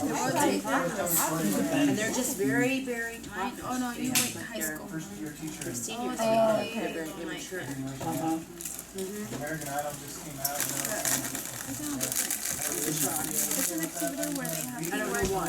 Period 1 and 3, totally different. Period 4, Yeah. it's like, They all have their own chemistry. yeah, they do. Each period is totally different. So for us, Yeah. I'm not sure my fourth period, but my first and third, See, I always went in with the. they're really. I That's really the like my first Wednesday, always second says, period. first time at MLK, first day. I do too, because it's my Because I favorite. opened. Oh yeah. They're all so tired. I aren't they? love my second I wanna make period. sure you know that we're on I love plate, my so first that's and get along, but I'm in charge, but I try to act like this because I live this way. it's about. It works. I What feel- about third, right after I third? believe You for don't I don't get have too a long? period, I don't have. Oh, when they then come you in, would know. And I fourth think- period, I actually want one, the freshman, in geometry. Why? You brought me coffee today. Oh, no, that's Oh, no, that's right. Oh, no, that was Heather. Third grade. No, My I third? back. It's as if they were in the jungle. No, Really? I gotta cage them all in, and they're like, Heather's, I gave it back. "Why are we in this environment?" And I'm like, "Because you're in Oh, What's classes? I got 4 of them on the floor next to it. And they're all coming to my class, you know, like to the corner there. And they're just, and I have 38 of them. You know, I have a full 30. So it's just a full house. 38 freshmen. The drop. Sixth period can be, you know. Are they behaving now? They've changed a lot. They know like my style of teaching, like they know where my limits are, where not to push. They get a little bit of downtime towards the end, so they gotta convert it. So if they're productive, they can get it. Yeah. So I let them work for it. Yep. What about That's what I grew up in. So. referrals? Did you have to refer them in the beginning?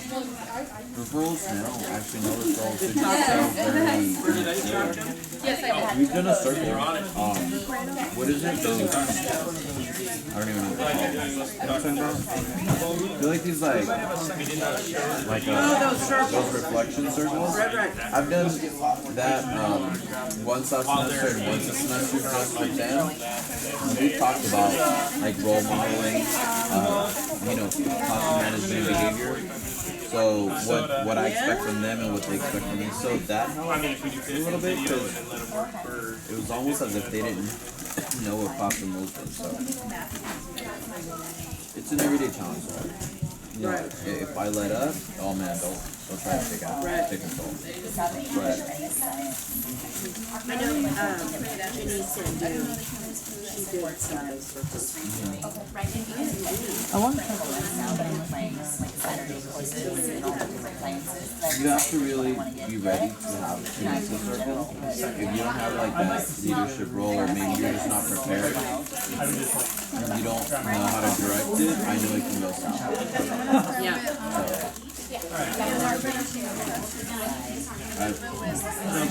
We've got quite a seminar very successful. I took after Miss Kadachi last year. Who? Miss Kadachi.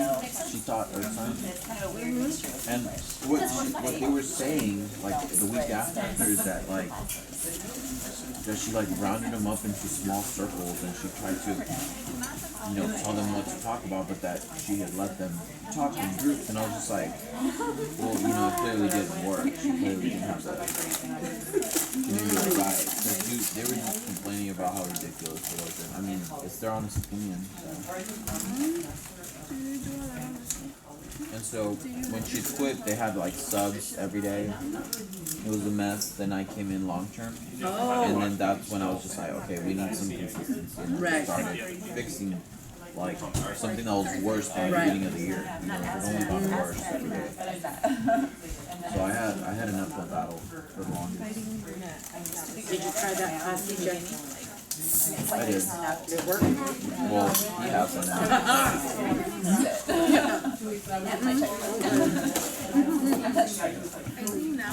Edgar? What?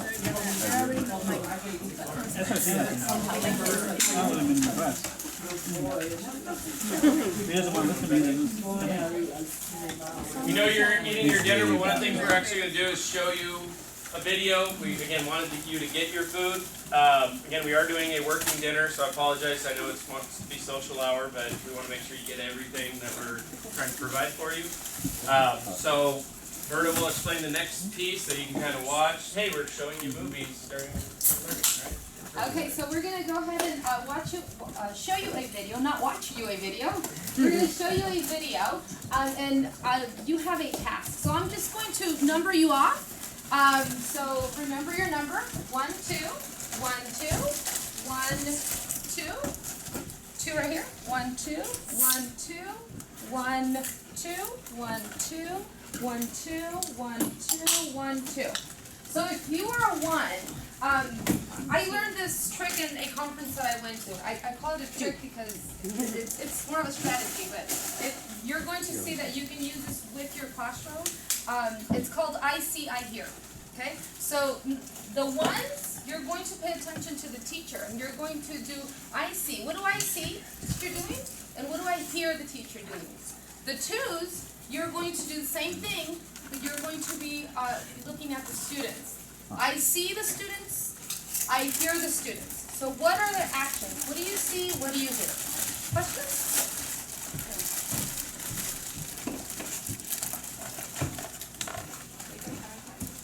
Just click on it.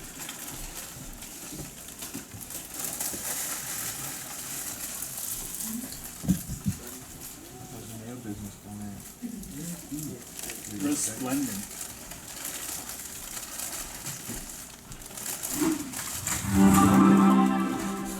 When you're having a conversation, you're going to share your answers. But you're not only going to share your answers, you're going to respond to what other people say. We've looked at talk rules quite a few times and clarifying questions. It's about learning how to participate in an academic discussion. Learning how to listen to what other people are saying and respond appropriately. What's the first topic? I agree with what they say because you can agree. Say, oh, I said the same thing as Diana. I agree with what Diana said because that was crazy when that happened. Gia Lynn, how about the second one? I want to add on to what Graham said. I think that I would love to hear you adding on to people's ideas. I'll read a couple more. You can disagree with someone. You can make a connection to what someone said. You can ask someone to explain their thinking. Or you can even say, can you repeat that? I couldn't understand you. I feel like they give them a good starting point. So for the students who aren't sure of what they want to say or how they want to get their ideas out, they at least have a point and some choices that can lead them into what they want to say. the most thing I'm interested and beautiful is the dude dog talk and walk when he is a baby because I never see a baby talk and walk like this. I have the same answer. Okay, so what about if you look up here at the talk moves, what can you say that again? I have a connection to what she said. And better. My role is to be explicit in what I'm asking them to do and also modeling ways to improve the discussion. I like that everyone's sharing their ideas, but make sure, like how Michael responded to someone else, I want to hear talk moves too, okay? Part of it's having the confidence that it's okay if they mess up, having the starters up there so they have something to kind of lean on and a crutch. I agree with what Adrian said because he wants to have a better life than he spoiled. I want them to get to a point where their conversation is more authentic and where they're engaging with each other at higher levels. Perfect.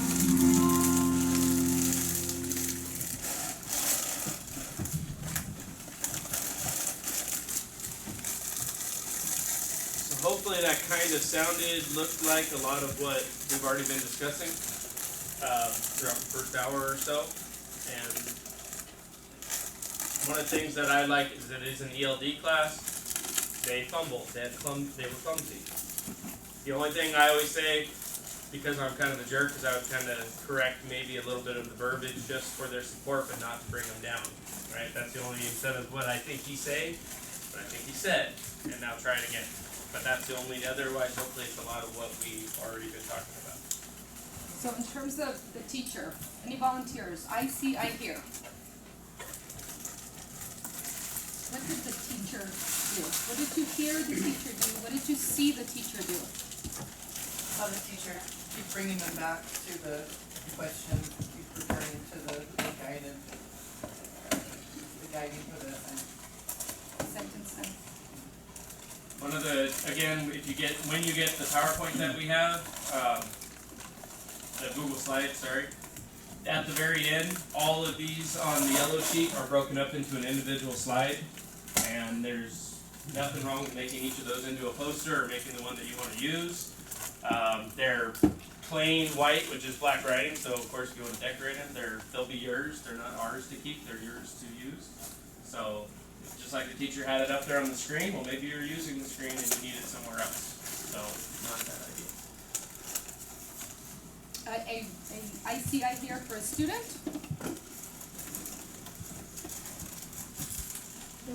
One of the students said, she said, I have the same thing she has. And then the teacher recalled he had to use the sentence plan. I agree with her saying to do that. So she made it academic versus So this is what I have. to restate the statement again. With the Good. sentence plan. And it's gonna be a challenge for a lot of us. When I was in the classroom, same thing. It's very challenging. So just like Mr. Martyr was saying, having a poster, having them as a reminder, turning them into markers will even help as well.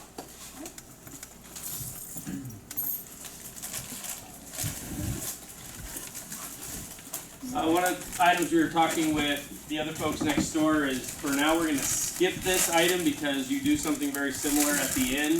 There is usually a balance, but for the sake of time and making sure we get through all the important, it's all important, but some of the higher end topics that we want to discuss, we're actually going to skip this now, but if we have time, we'll come back to it and you'll have other opportunities to come back and reflect on this as well.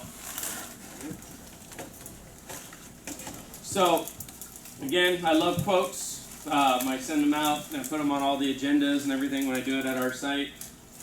But although talk is a key ingredient in every lesson, it is not the purpose of the lesson. And I would have one of you guys read this, but you're all eating, and as mean as I am, I wouldn't do that.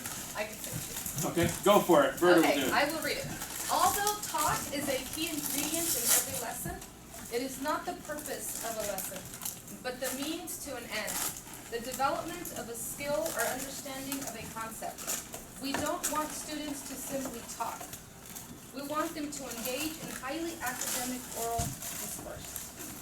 So today is about that foundation piece, that the goal would be, if you were, let's say you did start in August. The first time I ever started this, it took all the way until, to be honest, about March for my kids to do it at the level that I wanted them to. The next year, I had more practice myself, and they were having conversations without the sentence frame, without me needing to do anything by the end of November. Then I wasn't in the classroom anymore, so I was hoping to decrease that time, but one of the things that the middle schools did 3 years ago, TJ, MLK, and Desmond gave them to all the teachers, the sentence frames, to all the kids, and we asked every single teacher to try to do it in their classroom every single day. And what took me 3 months, teachers are noticing it only took them maybe a month, because it was happening in every classroom. The unfortunate side, every single middle school has lost half of their staff that was originally trained. They've all gone to different places. They've become administrators, or they've become other administrators, or they've moved out, closer to home in Fresno. But if you can, not only yourself, but a colleague, if you're in ELA and you have a friend in math, a friend in science, and say, hey, let's try this out together, it's that much more powerful. Because we don't want them just to talk, we want them to get academic discourse. That's the goal, but it doesn't happen right away. And it's one of those, I've had teachers say, well, I tried that group thing, it didn't work. Right? How long did you try that group thing? Oh, I tried it for a week. Okay, so you got to keep going. It's not going to work right away. You have to practice. You have to have some years under your belt to really get it going. But the point is, you start it and you stick with it. And I promise you, I can make that promise because I've seen it in my own classroom. It will work if you stick with it and you have those expectations every day. And even when the kids are frustrated, no, we're going to do this. And I know you can do it, and I'm going to be here to support you.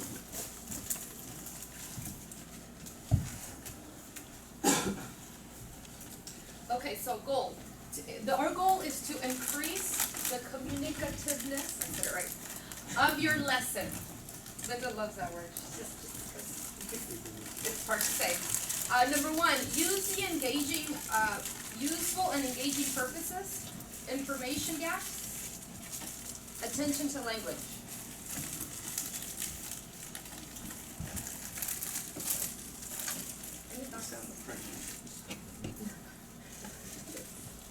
The key word for me on that number one, and I'm going through this at my site right now because we're trying to fix tardies, which everyone tries to do, and I say, well, what do you do to engage them in the first couple of minutes?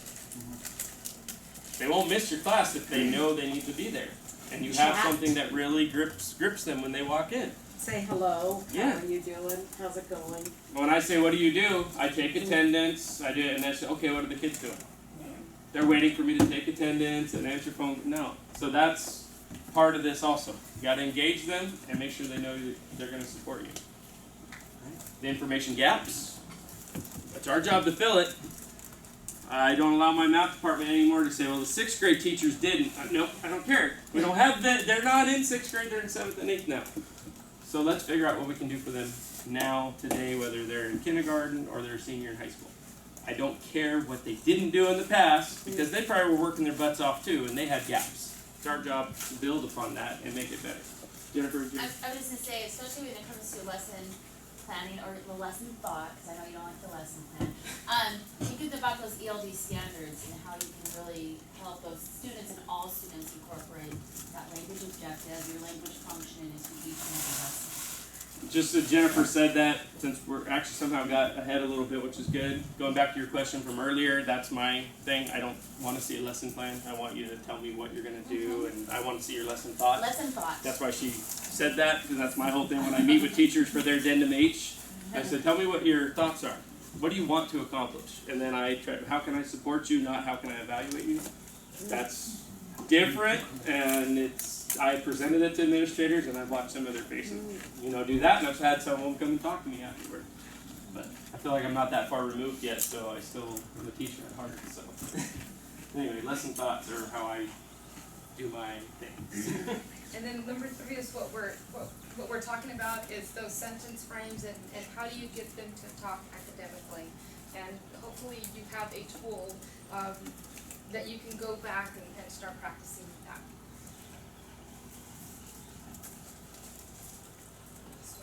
Okay, on a post-it, you are going to write 1 or 2 questions you could ask students about this video. So I will let you grab a post-it while you have your sandwich on one hand. Post-it on the other. If it guides your thinking a little bit, look at the sentence frames of how you would want them to respond to your question. That is, I'm jumping ahead a little bit, but just to kind of give you that scaffolding. What kind of question would you ask that would elicit a response where we could use these frames? I don't know if that'll work to actually turn it on. I think you might have to go to the computer.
Okay. 1 or 2 questions you could ask students. The expressing an opinion flows very smoothly with this. Now, one of the things, again, just practice. This is me just telling stories, not necessarily part of the presentation, but when you have videos like this that are relatively short, and you tell kids to do this, what are they going to do the first time? Are they going to be writing their questions as they're watching the video? Most of them are going to be focused on the video because they forgot that you told them that they were supposed to be doing something. So, just like I would do with students, I'm going to play it again because now you see the whole thing, so now you can generate a little bit more thought about what you want your questions to be. Again, pacing guide free, right? We want learning, not just to get to the next thing.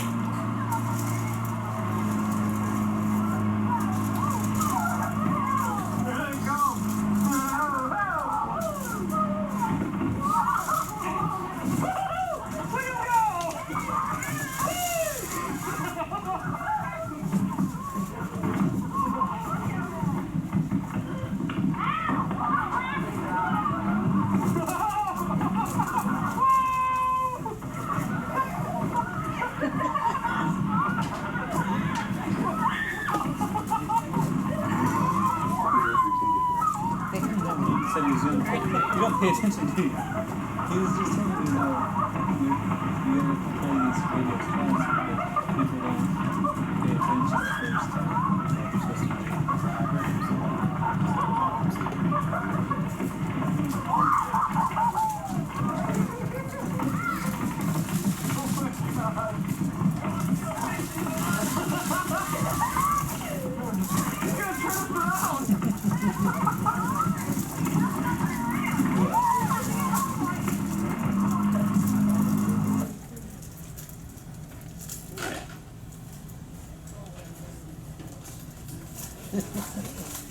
So I'll give you, now you've seen it a second time, it's taking maybe another 30 seconds to a minute to come up with a couple questions. Cheryl? Do more? No. Oh.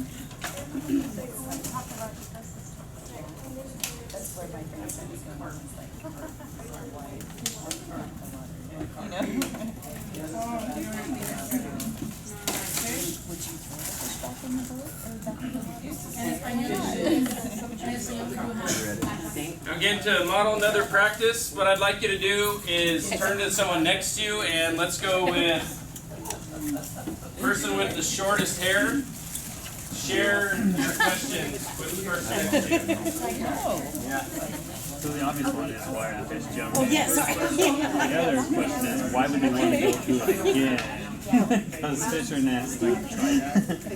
But also, I said, what do you think? All right, so bring it back to attention here. 5, 4, 3, 2, 1.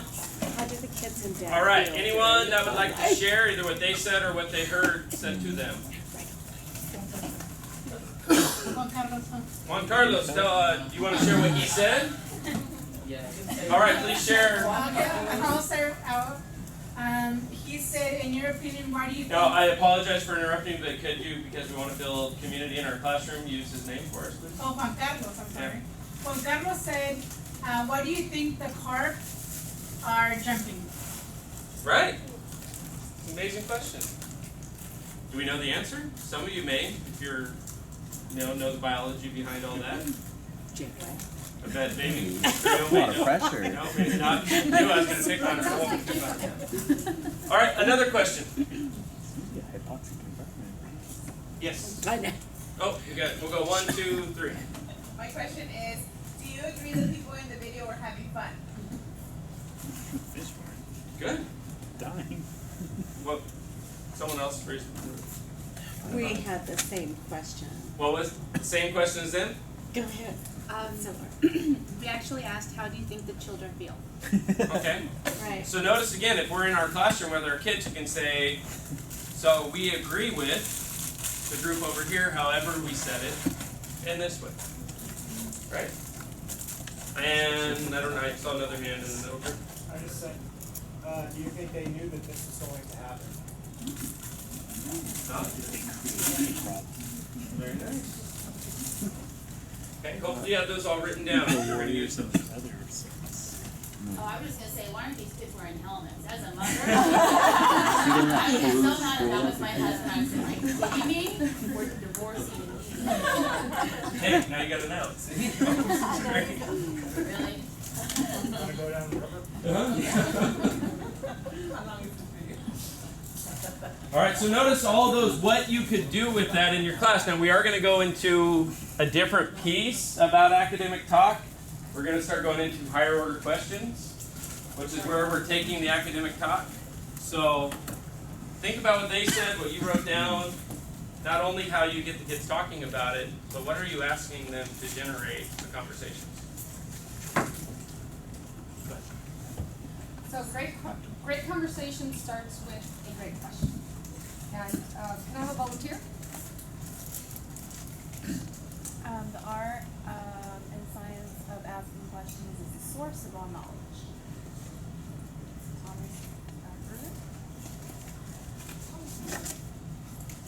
One of the items that I didn't get into this presentation, got a little busy, was a question chart that I recommend to all teachers. Is if you have a question that comes up in class by your students, write it down. And have them write down the questions, and say you get to 20 questions, guess what you just created? Your assessment. Right? The kids ask questions, they're writing it down, and now you have a 10 to 20 question assessment that you've been discussing for the last week. Right? So instead of you having to come up with all of them, which is powerful, I would highly recommend you write them down ahead of time. But what if the kids have some really cool questions? Yeah, put them down. And now you don't have to worry about a quiz, it's already done. You don't have to give them, hey, here's your test. Answer each one of those the best that you can. Right? Just another example I'm trying to push on my math department at Desmond. We've got 2 teachers that have been doing it, and it's been awesome. So, another thing we're working on. Right? Oh, you haven't even been in there yet. Oh, all I right. have to. Shut it. All right, Hey, can you go turn ahead. that off, please? Yeah. Thank you. My opinion. So to get the students out of their comfort level in terms of the questions, who's familiar with the Webb's depth of knowledge? You can show of hands with. My friends. Yes, okay. So we're going to be using this to create and generate our questions. Understanding depth of knowledge. DOK is about intended outcome, not difficulty. DOK is a reference to the complexity of mental processing that must occur to answer a question, perform a task, or generate a product. DOK is not about the verb, but about the context of the question. What do you do with the verb?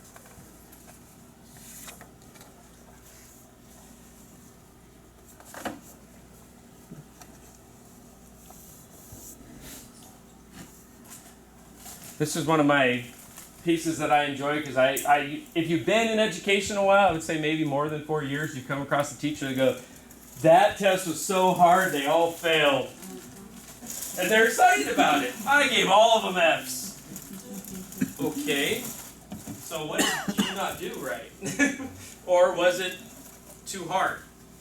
Depth of knowledge is not about making it so hard that your kids can't do it and you go home feeling great because you just gave away a bunch of F's. Wait, I don't understand that mentality, but I hear it all the time.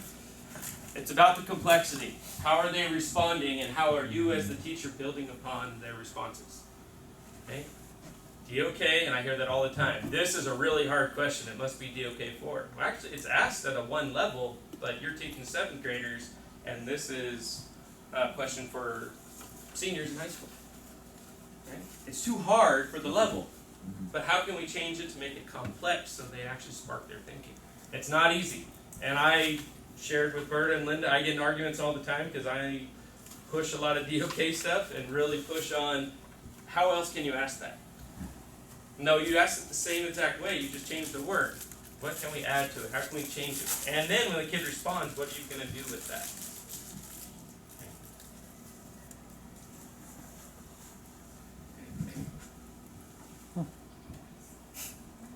It's nice. Taking out questions. I am not the science expert. And you can tell this did not come from me, this came from Linda. But look at those 3 questions. Where would you place the complexity level or DOK level with each one? Go ahead and read them to yourself.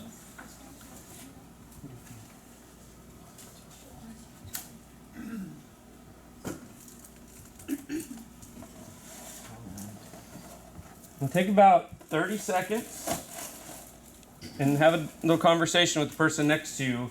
What level would you put each one of those at? And we are well aware that we haven't gone through the DOK specifically. Describing characteristics is, first of all, you have to identify. So, identify, I think it's a 3. It might be a 1. Yeah, just describe. Because you're just describing a difference Describing between. difference. You have knowledge of both of them. The difference is you have to do the rest. So, then there's a classification. Differences. Now again, if you've been through DOK in the past, Because you could do simple recall with that. notice the first word in each one. And when I went through DOK training the first time about 3 years ago, it was the verb. You change the verb to change the complexity. But all 3 of them say describe, describe, describe. It's not about the verb. It's about what you're bringing out of them, right? And there's still, I went to a training about a month ago, and it was from some really dynamic presenters, and they were still going into the verb thing. And fortunately, we got to talk with them. Of course, there were adult beverages involved, and so we opened up a little bit more. I didn't change their opinion, they didn't change mine, but at least we had a dialogue about it, right? Because we're still trying to support each other, not make them, I don't want any of you to be me, because that would be horrible for all of you. I didn't want to be them because they're uglier than me. No, I'm just kidding. So, anyway, how would you put the different DOK levels on that? Anyone that would just be bold and volunteer? 1, I looked at A, describe 3 characteristics of metamorphic rocks. I looked at that as an identify. Because you have to identify the characteristics in order, before you can describe them. What DOK would you put that at? 1. What if I gave that to a 3rd grader?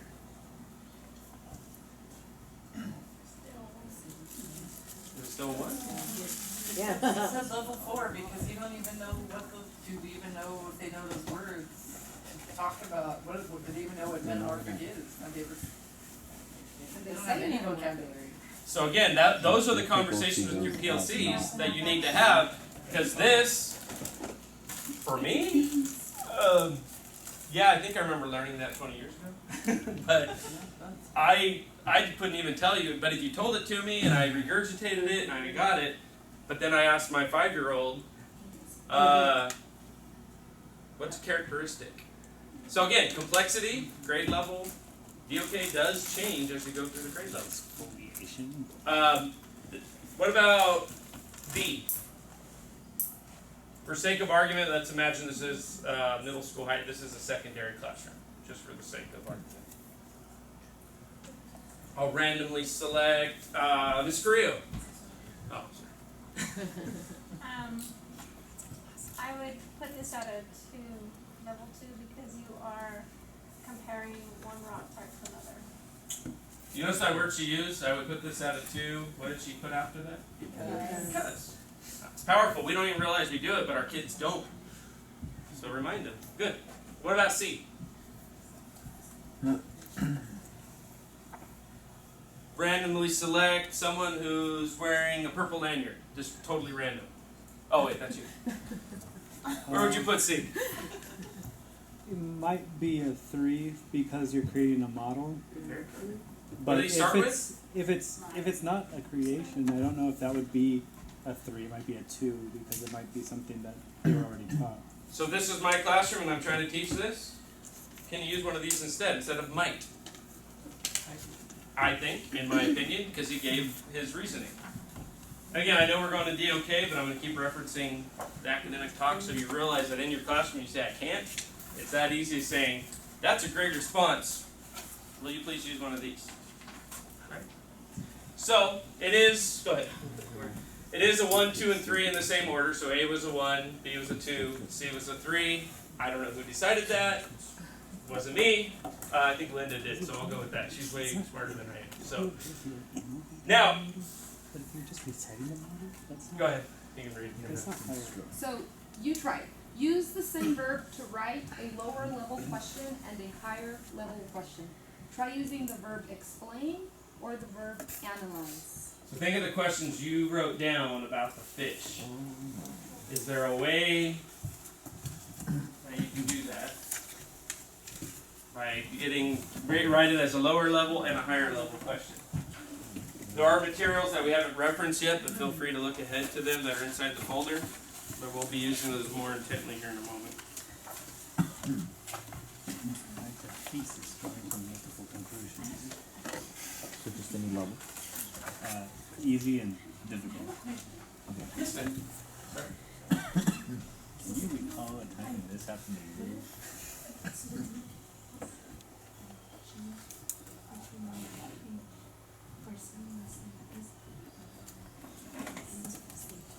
Mm-hmm.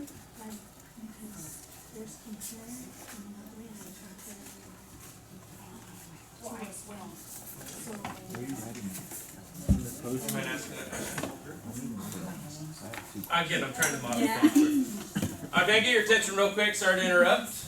We have a really good question, and again, in the classroom, I'm trying to model intently. So, student asked me a question. I could just answer it for them, but instead, and I'm not going to ask the question to the whole classroom. I'm going to, because we're trying to build that academic talk, have them ask the question to the class, and then possibly in your own classroom discuss it. I'm not going to give the answer.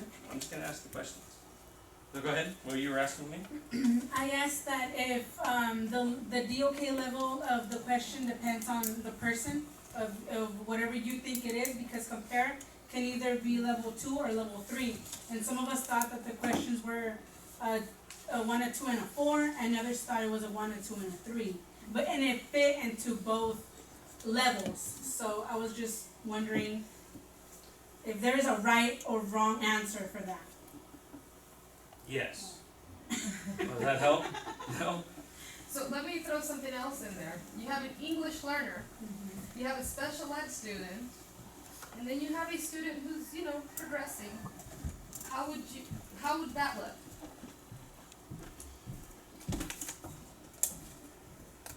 One of the slides I was going to save toward the end, but you kind of asked a great lead-in question that this is my favorite slide, actually, the whole entire thing. See it. Yeah. And this again will be, but these are the 4 domains.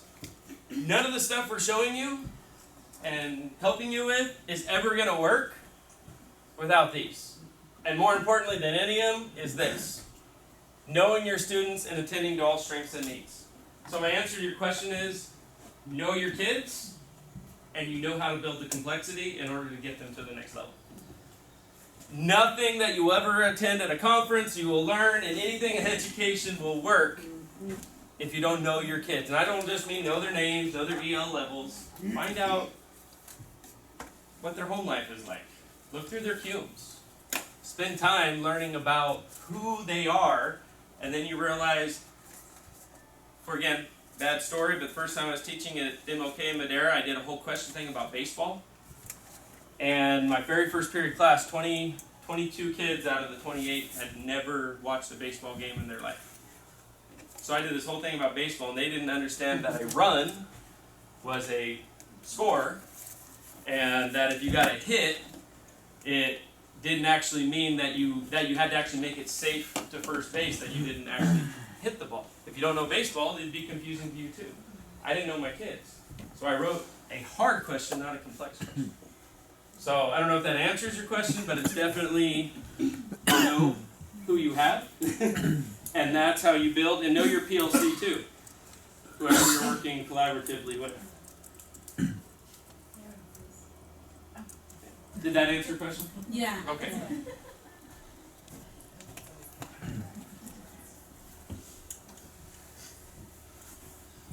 And I will also say that there's people who will argue me that point, that there is specifics, but that, since I'm the one getting to present, that's, I can certainly do.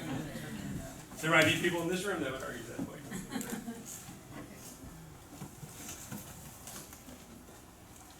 Okay, so I'm sure your questions now look a little bit different from the fish example. Adding this here. So how do you level up your questions? By elevating the wisdom of the room. Number 1, choose one of the questions you wrote about the fish video. Who did this, didn't we? Huh? Who did this, didn't we? I haven't done this one. We haven't done it. So pass. We share. Okay, so choose. Yeah, you share it. So choose one of the questions you wrote about the fish video. So let's do that. You're going to pass it to your right. These are the new ones. As you get a question from a table mate, write a higher order question below or on the back of the post-it, and then pass it once again to the right.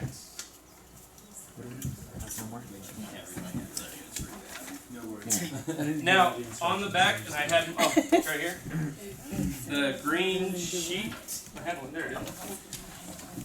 Just if you need help on the organization, if you want to put the questions on here, you want to do 4 different ones, that's why these boxes are there, is to allow you to put your sticky notes on there for your own organization, but definitely not necessary. I also don't think that mine is very legible, except That's it's two.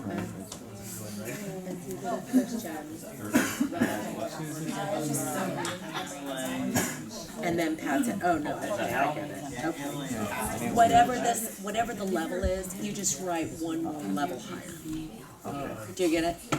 So whatever the level is that you're getting, using explain or using whatever level it is you're getting on the question, Yeah, but are we just supposed to write use it? one level higher on the back So and we're then supposed to pass use it. the one word, right? Explain? Yeah. Explain or analyze, so you could use either one.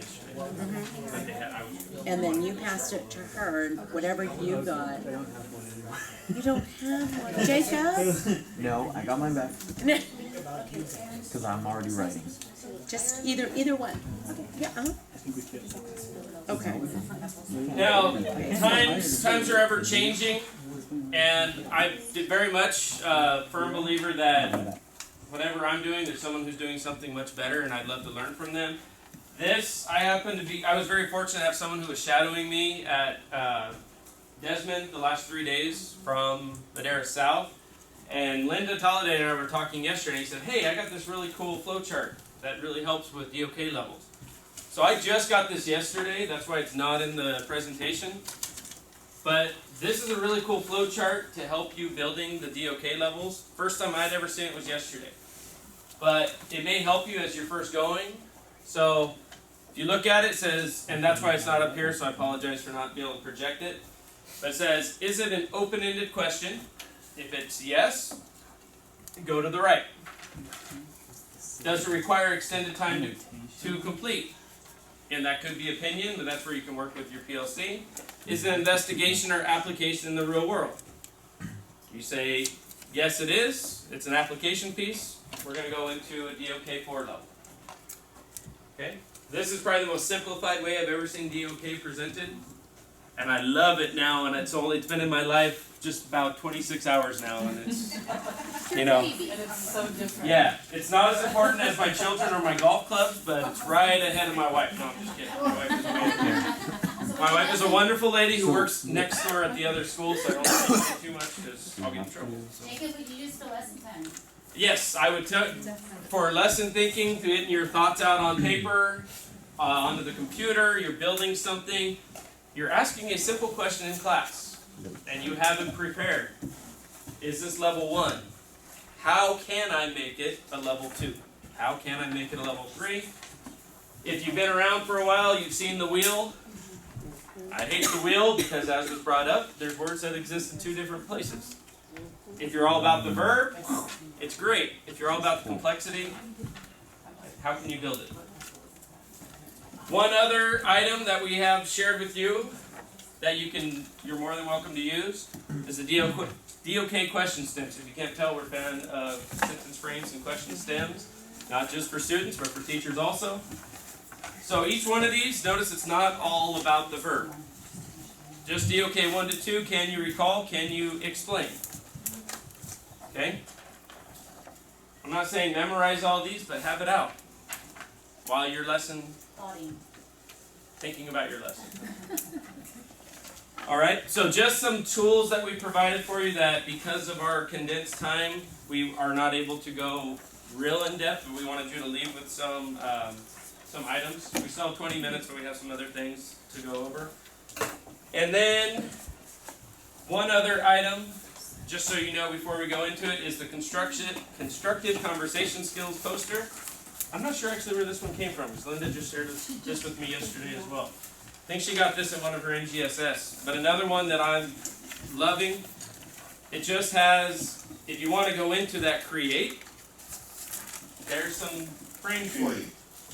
And I'm going to emphasize so much, I don't know why I can't, it's the way I present it, I guess, to teachers. When you're early on in your career, write down your questions. I always say, how many people watch football, American football?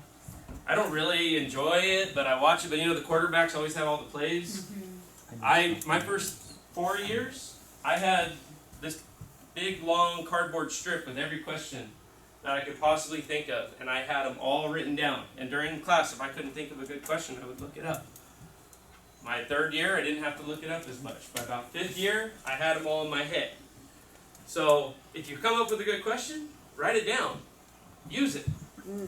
The last recommendation that I'm going to have for you before Berta finishes things off for us, for those in middle school, high school that use PowerPoints, flip charts, any technology base, again, a recommendation I have to use is I always would open 5 different flip charts to start the day. Same exact one, or PowerPoint, but that way whatever I covered with it, say first period came up with some really cool questions, I would write those down. And then I got to save it for first period. And now I know in 5th period, hey, there was that great question in first period, but I don't have to erase it and start all over. Okay, flip charts are amazing that way because you want to save the stuff you have because you never know you forget, I think they asked this in first period. I don't have to think what they asked. Here it is. Okay? And I saved them in different files, because then the next day, first period ended here. But third period got a little farther. I don't have to remember that, and we have all of our work to do a 5-minute review. Remember, we did this, this, and this yesterday. But it wasn't the same as what the other classes did. So sometimes I think we review things that aren't appropriate for the right class. So again, just suggestions as you're moving forward. I know most in the classroom the first couple of years. We have a few veterans that have been in the classroom a long time. I haven't been in the classroom long enough. I miss it, but it's definitely any sort of wisdom. Learn from those. Go visit classrooms. Find out what they're doing that works and what you might be able to steal from them. Okay? And anything you ever need from us, I don't hold anything. If you want it, I'll share it. I'll give it to you. And if you change it, fine by me. It doesn't hurt my feelings. We're just trying to help as many kids as we possibly can. Okay? So you can go ahead and take the last piece here that they'll be working on. I'm going to skip this and I'll be right back to it. We have created a Google Classroom. The link is at the bottom and the class code is there as well. You are going to find assignments and due dates in here for those of you who are choosing to take this class as a credit and get that 1 unit credit. You're going to find copies of all the handouts that we have provided you, additional information, and if we find any other cool things, we'll go ahead and put it in there as well. More sentence frames, and then other resources. So again, we're going to share this PowerPoint with everyone, so you will have this information here. At this point, there's about 16 minutes left till 7 o'clock, so we're going to give you some time to collaborate. We would like for you to develop a lesson, so refer back to your green page. Your green page that from the beginning, where you put describe a lesson you plan to teach in the next couple of weeks. So in terms of, I know 16 minutes is not going to you're not going to have enough time to put your thoughts on paper, but just start thinking about it and identify questions and DOK levels for that lesson that you have chosen. Indicate which sentence frames are appropriate for the lesson, and I think we mentioned that number 1 is a great place to start. And then for those of you who are doing the class or not, as a unit, observe student academic talk, and in the next session, bring your artifacts, whether you can record yourself if you'd like, you have a lesson reflection or student work or any type of artifact that's going to show that you have practiced the strategies that we have presented here tonight. And every person that was a TSA last year in Madera Unified went through an academic talk training. So another way you can record is have your TSA come in and take notes for you. And it's not an observation for evaluation. They have a form, every TSA last year, not all of them this year. Stop giving me dirty looks. Everybody else they have this form of where you may be. And it's all about, like if you're in MIC or you've been in BITSA where you highlight your level, where you fall into your categories, that's all it is, where they can help you identify where your kids are in academic talk. Provide sentence frames, provide guidance, co-teaching.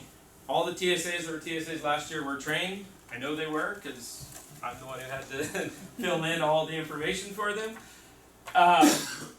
Again, for the unit, since Jennifer was saying we got an assignment, if you want that 1 unit of credit, they are required that you have to do that assignment. So on the Google Classroom, that's on the other slide, right? Oh.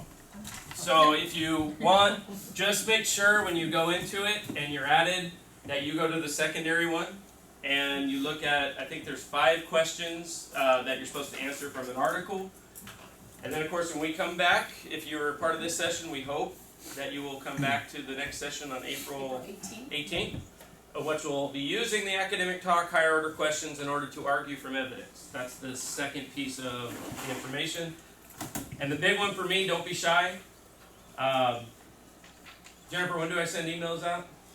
Usually 1:30 in the morning. So I'm up usually, and that's when I respond. So if you want the presentation, I'm not going to put it on Google Classroom, just because I'm not the owner, and I want to make sure if you want it that I give it to you directly, and that way you know if you need support from me or from Berta or Linda or anybody else, Amanda, just send me an email requesting it, and we'll have our emails.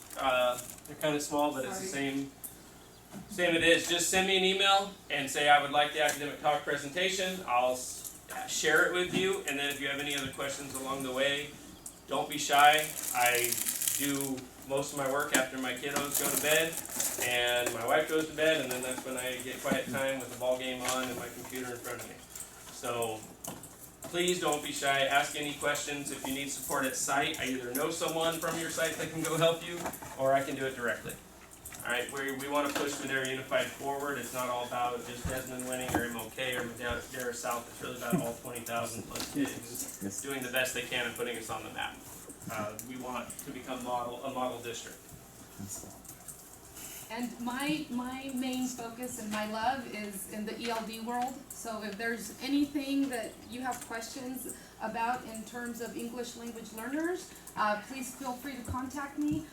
Send me an email. I know, I'm not sure how many of you are aware, but the CELT, which is the language assessment for English learners, is going out the door, and we have a new one, which is the English Language Proficiency Assessment of California, or ALPAC. So we are calling it the alpaca. and so we are currently doing a field test at the high school right now and 3 other elementary schools. And so it's interesting to see the difference in terms of how it's aligning with the ELD standards, the NGSS standards, the math standards. And a lot of the stuff that we talked here about today, the academic talk, it's right in those task types that in the listening, speaking, reading, and writing. So if you have any questions in terms of ELD, please feel free to contact me. Even though I said that was it, I lied because I'm a liar. These also are broken down, if you haven't looked at these yet, by more subject area for more complexity stuff. It's all tools to support. My advice again, don't try to do it all at once. Okay? Pick out something that you really want to focus on for the next 2 months or so and apply that. Don't think you have to do it all.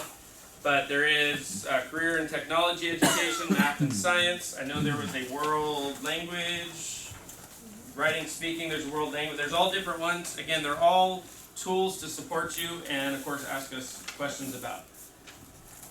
And did Todd drop off the cards? He did not. Uh-oh. Actually, yes, he did. He did. Beautiful. So, last couple things that we're going to have you do, which is, these are what the slides look like if you ask for it. So each one of those is broken down, okay, into a single slide. If you want to make it into a poster, it's all there for you. If you do have a TSA come in, this is kind of what their document looks like that's supposed to be supporting you. So you can see where you might be at on the spectrum. Are you more on the 98 standards or Common Core NGSS? So that's another tool that supports you.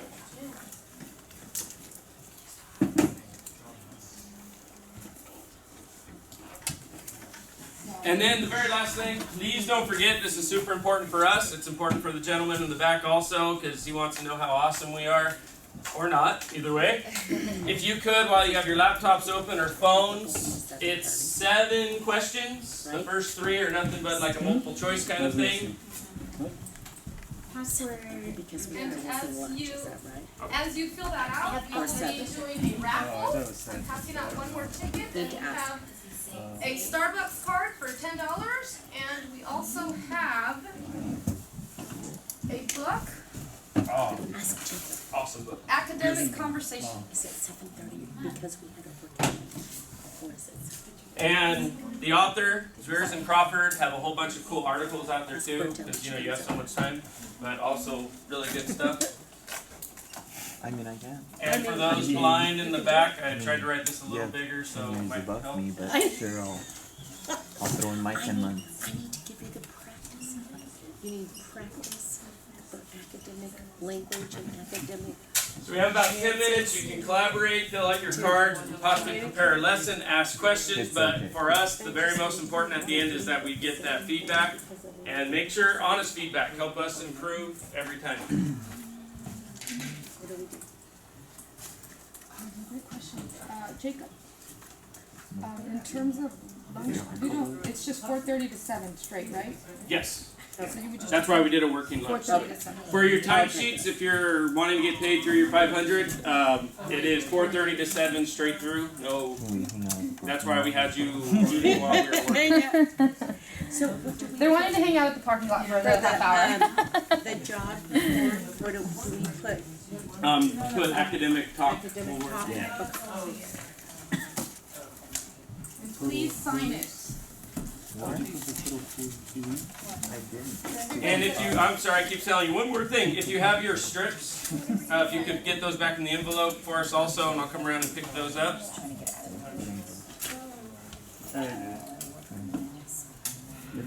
You know what? I don't even know why I asked that question. 4:30 to 7:30.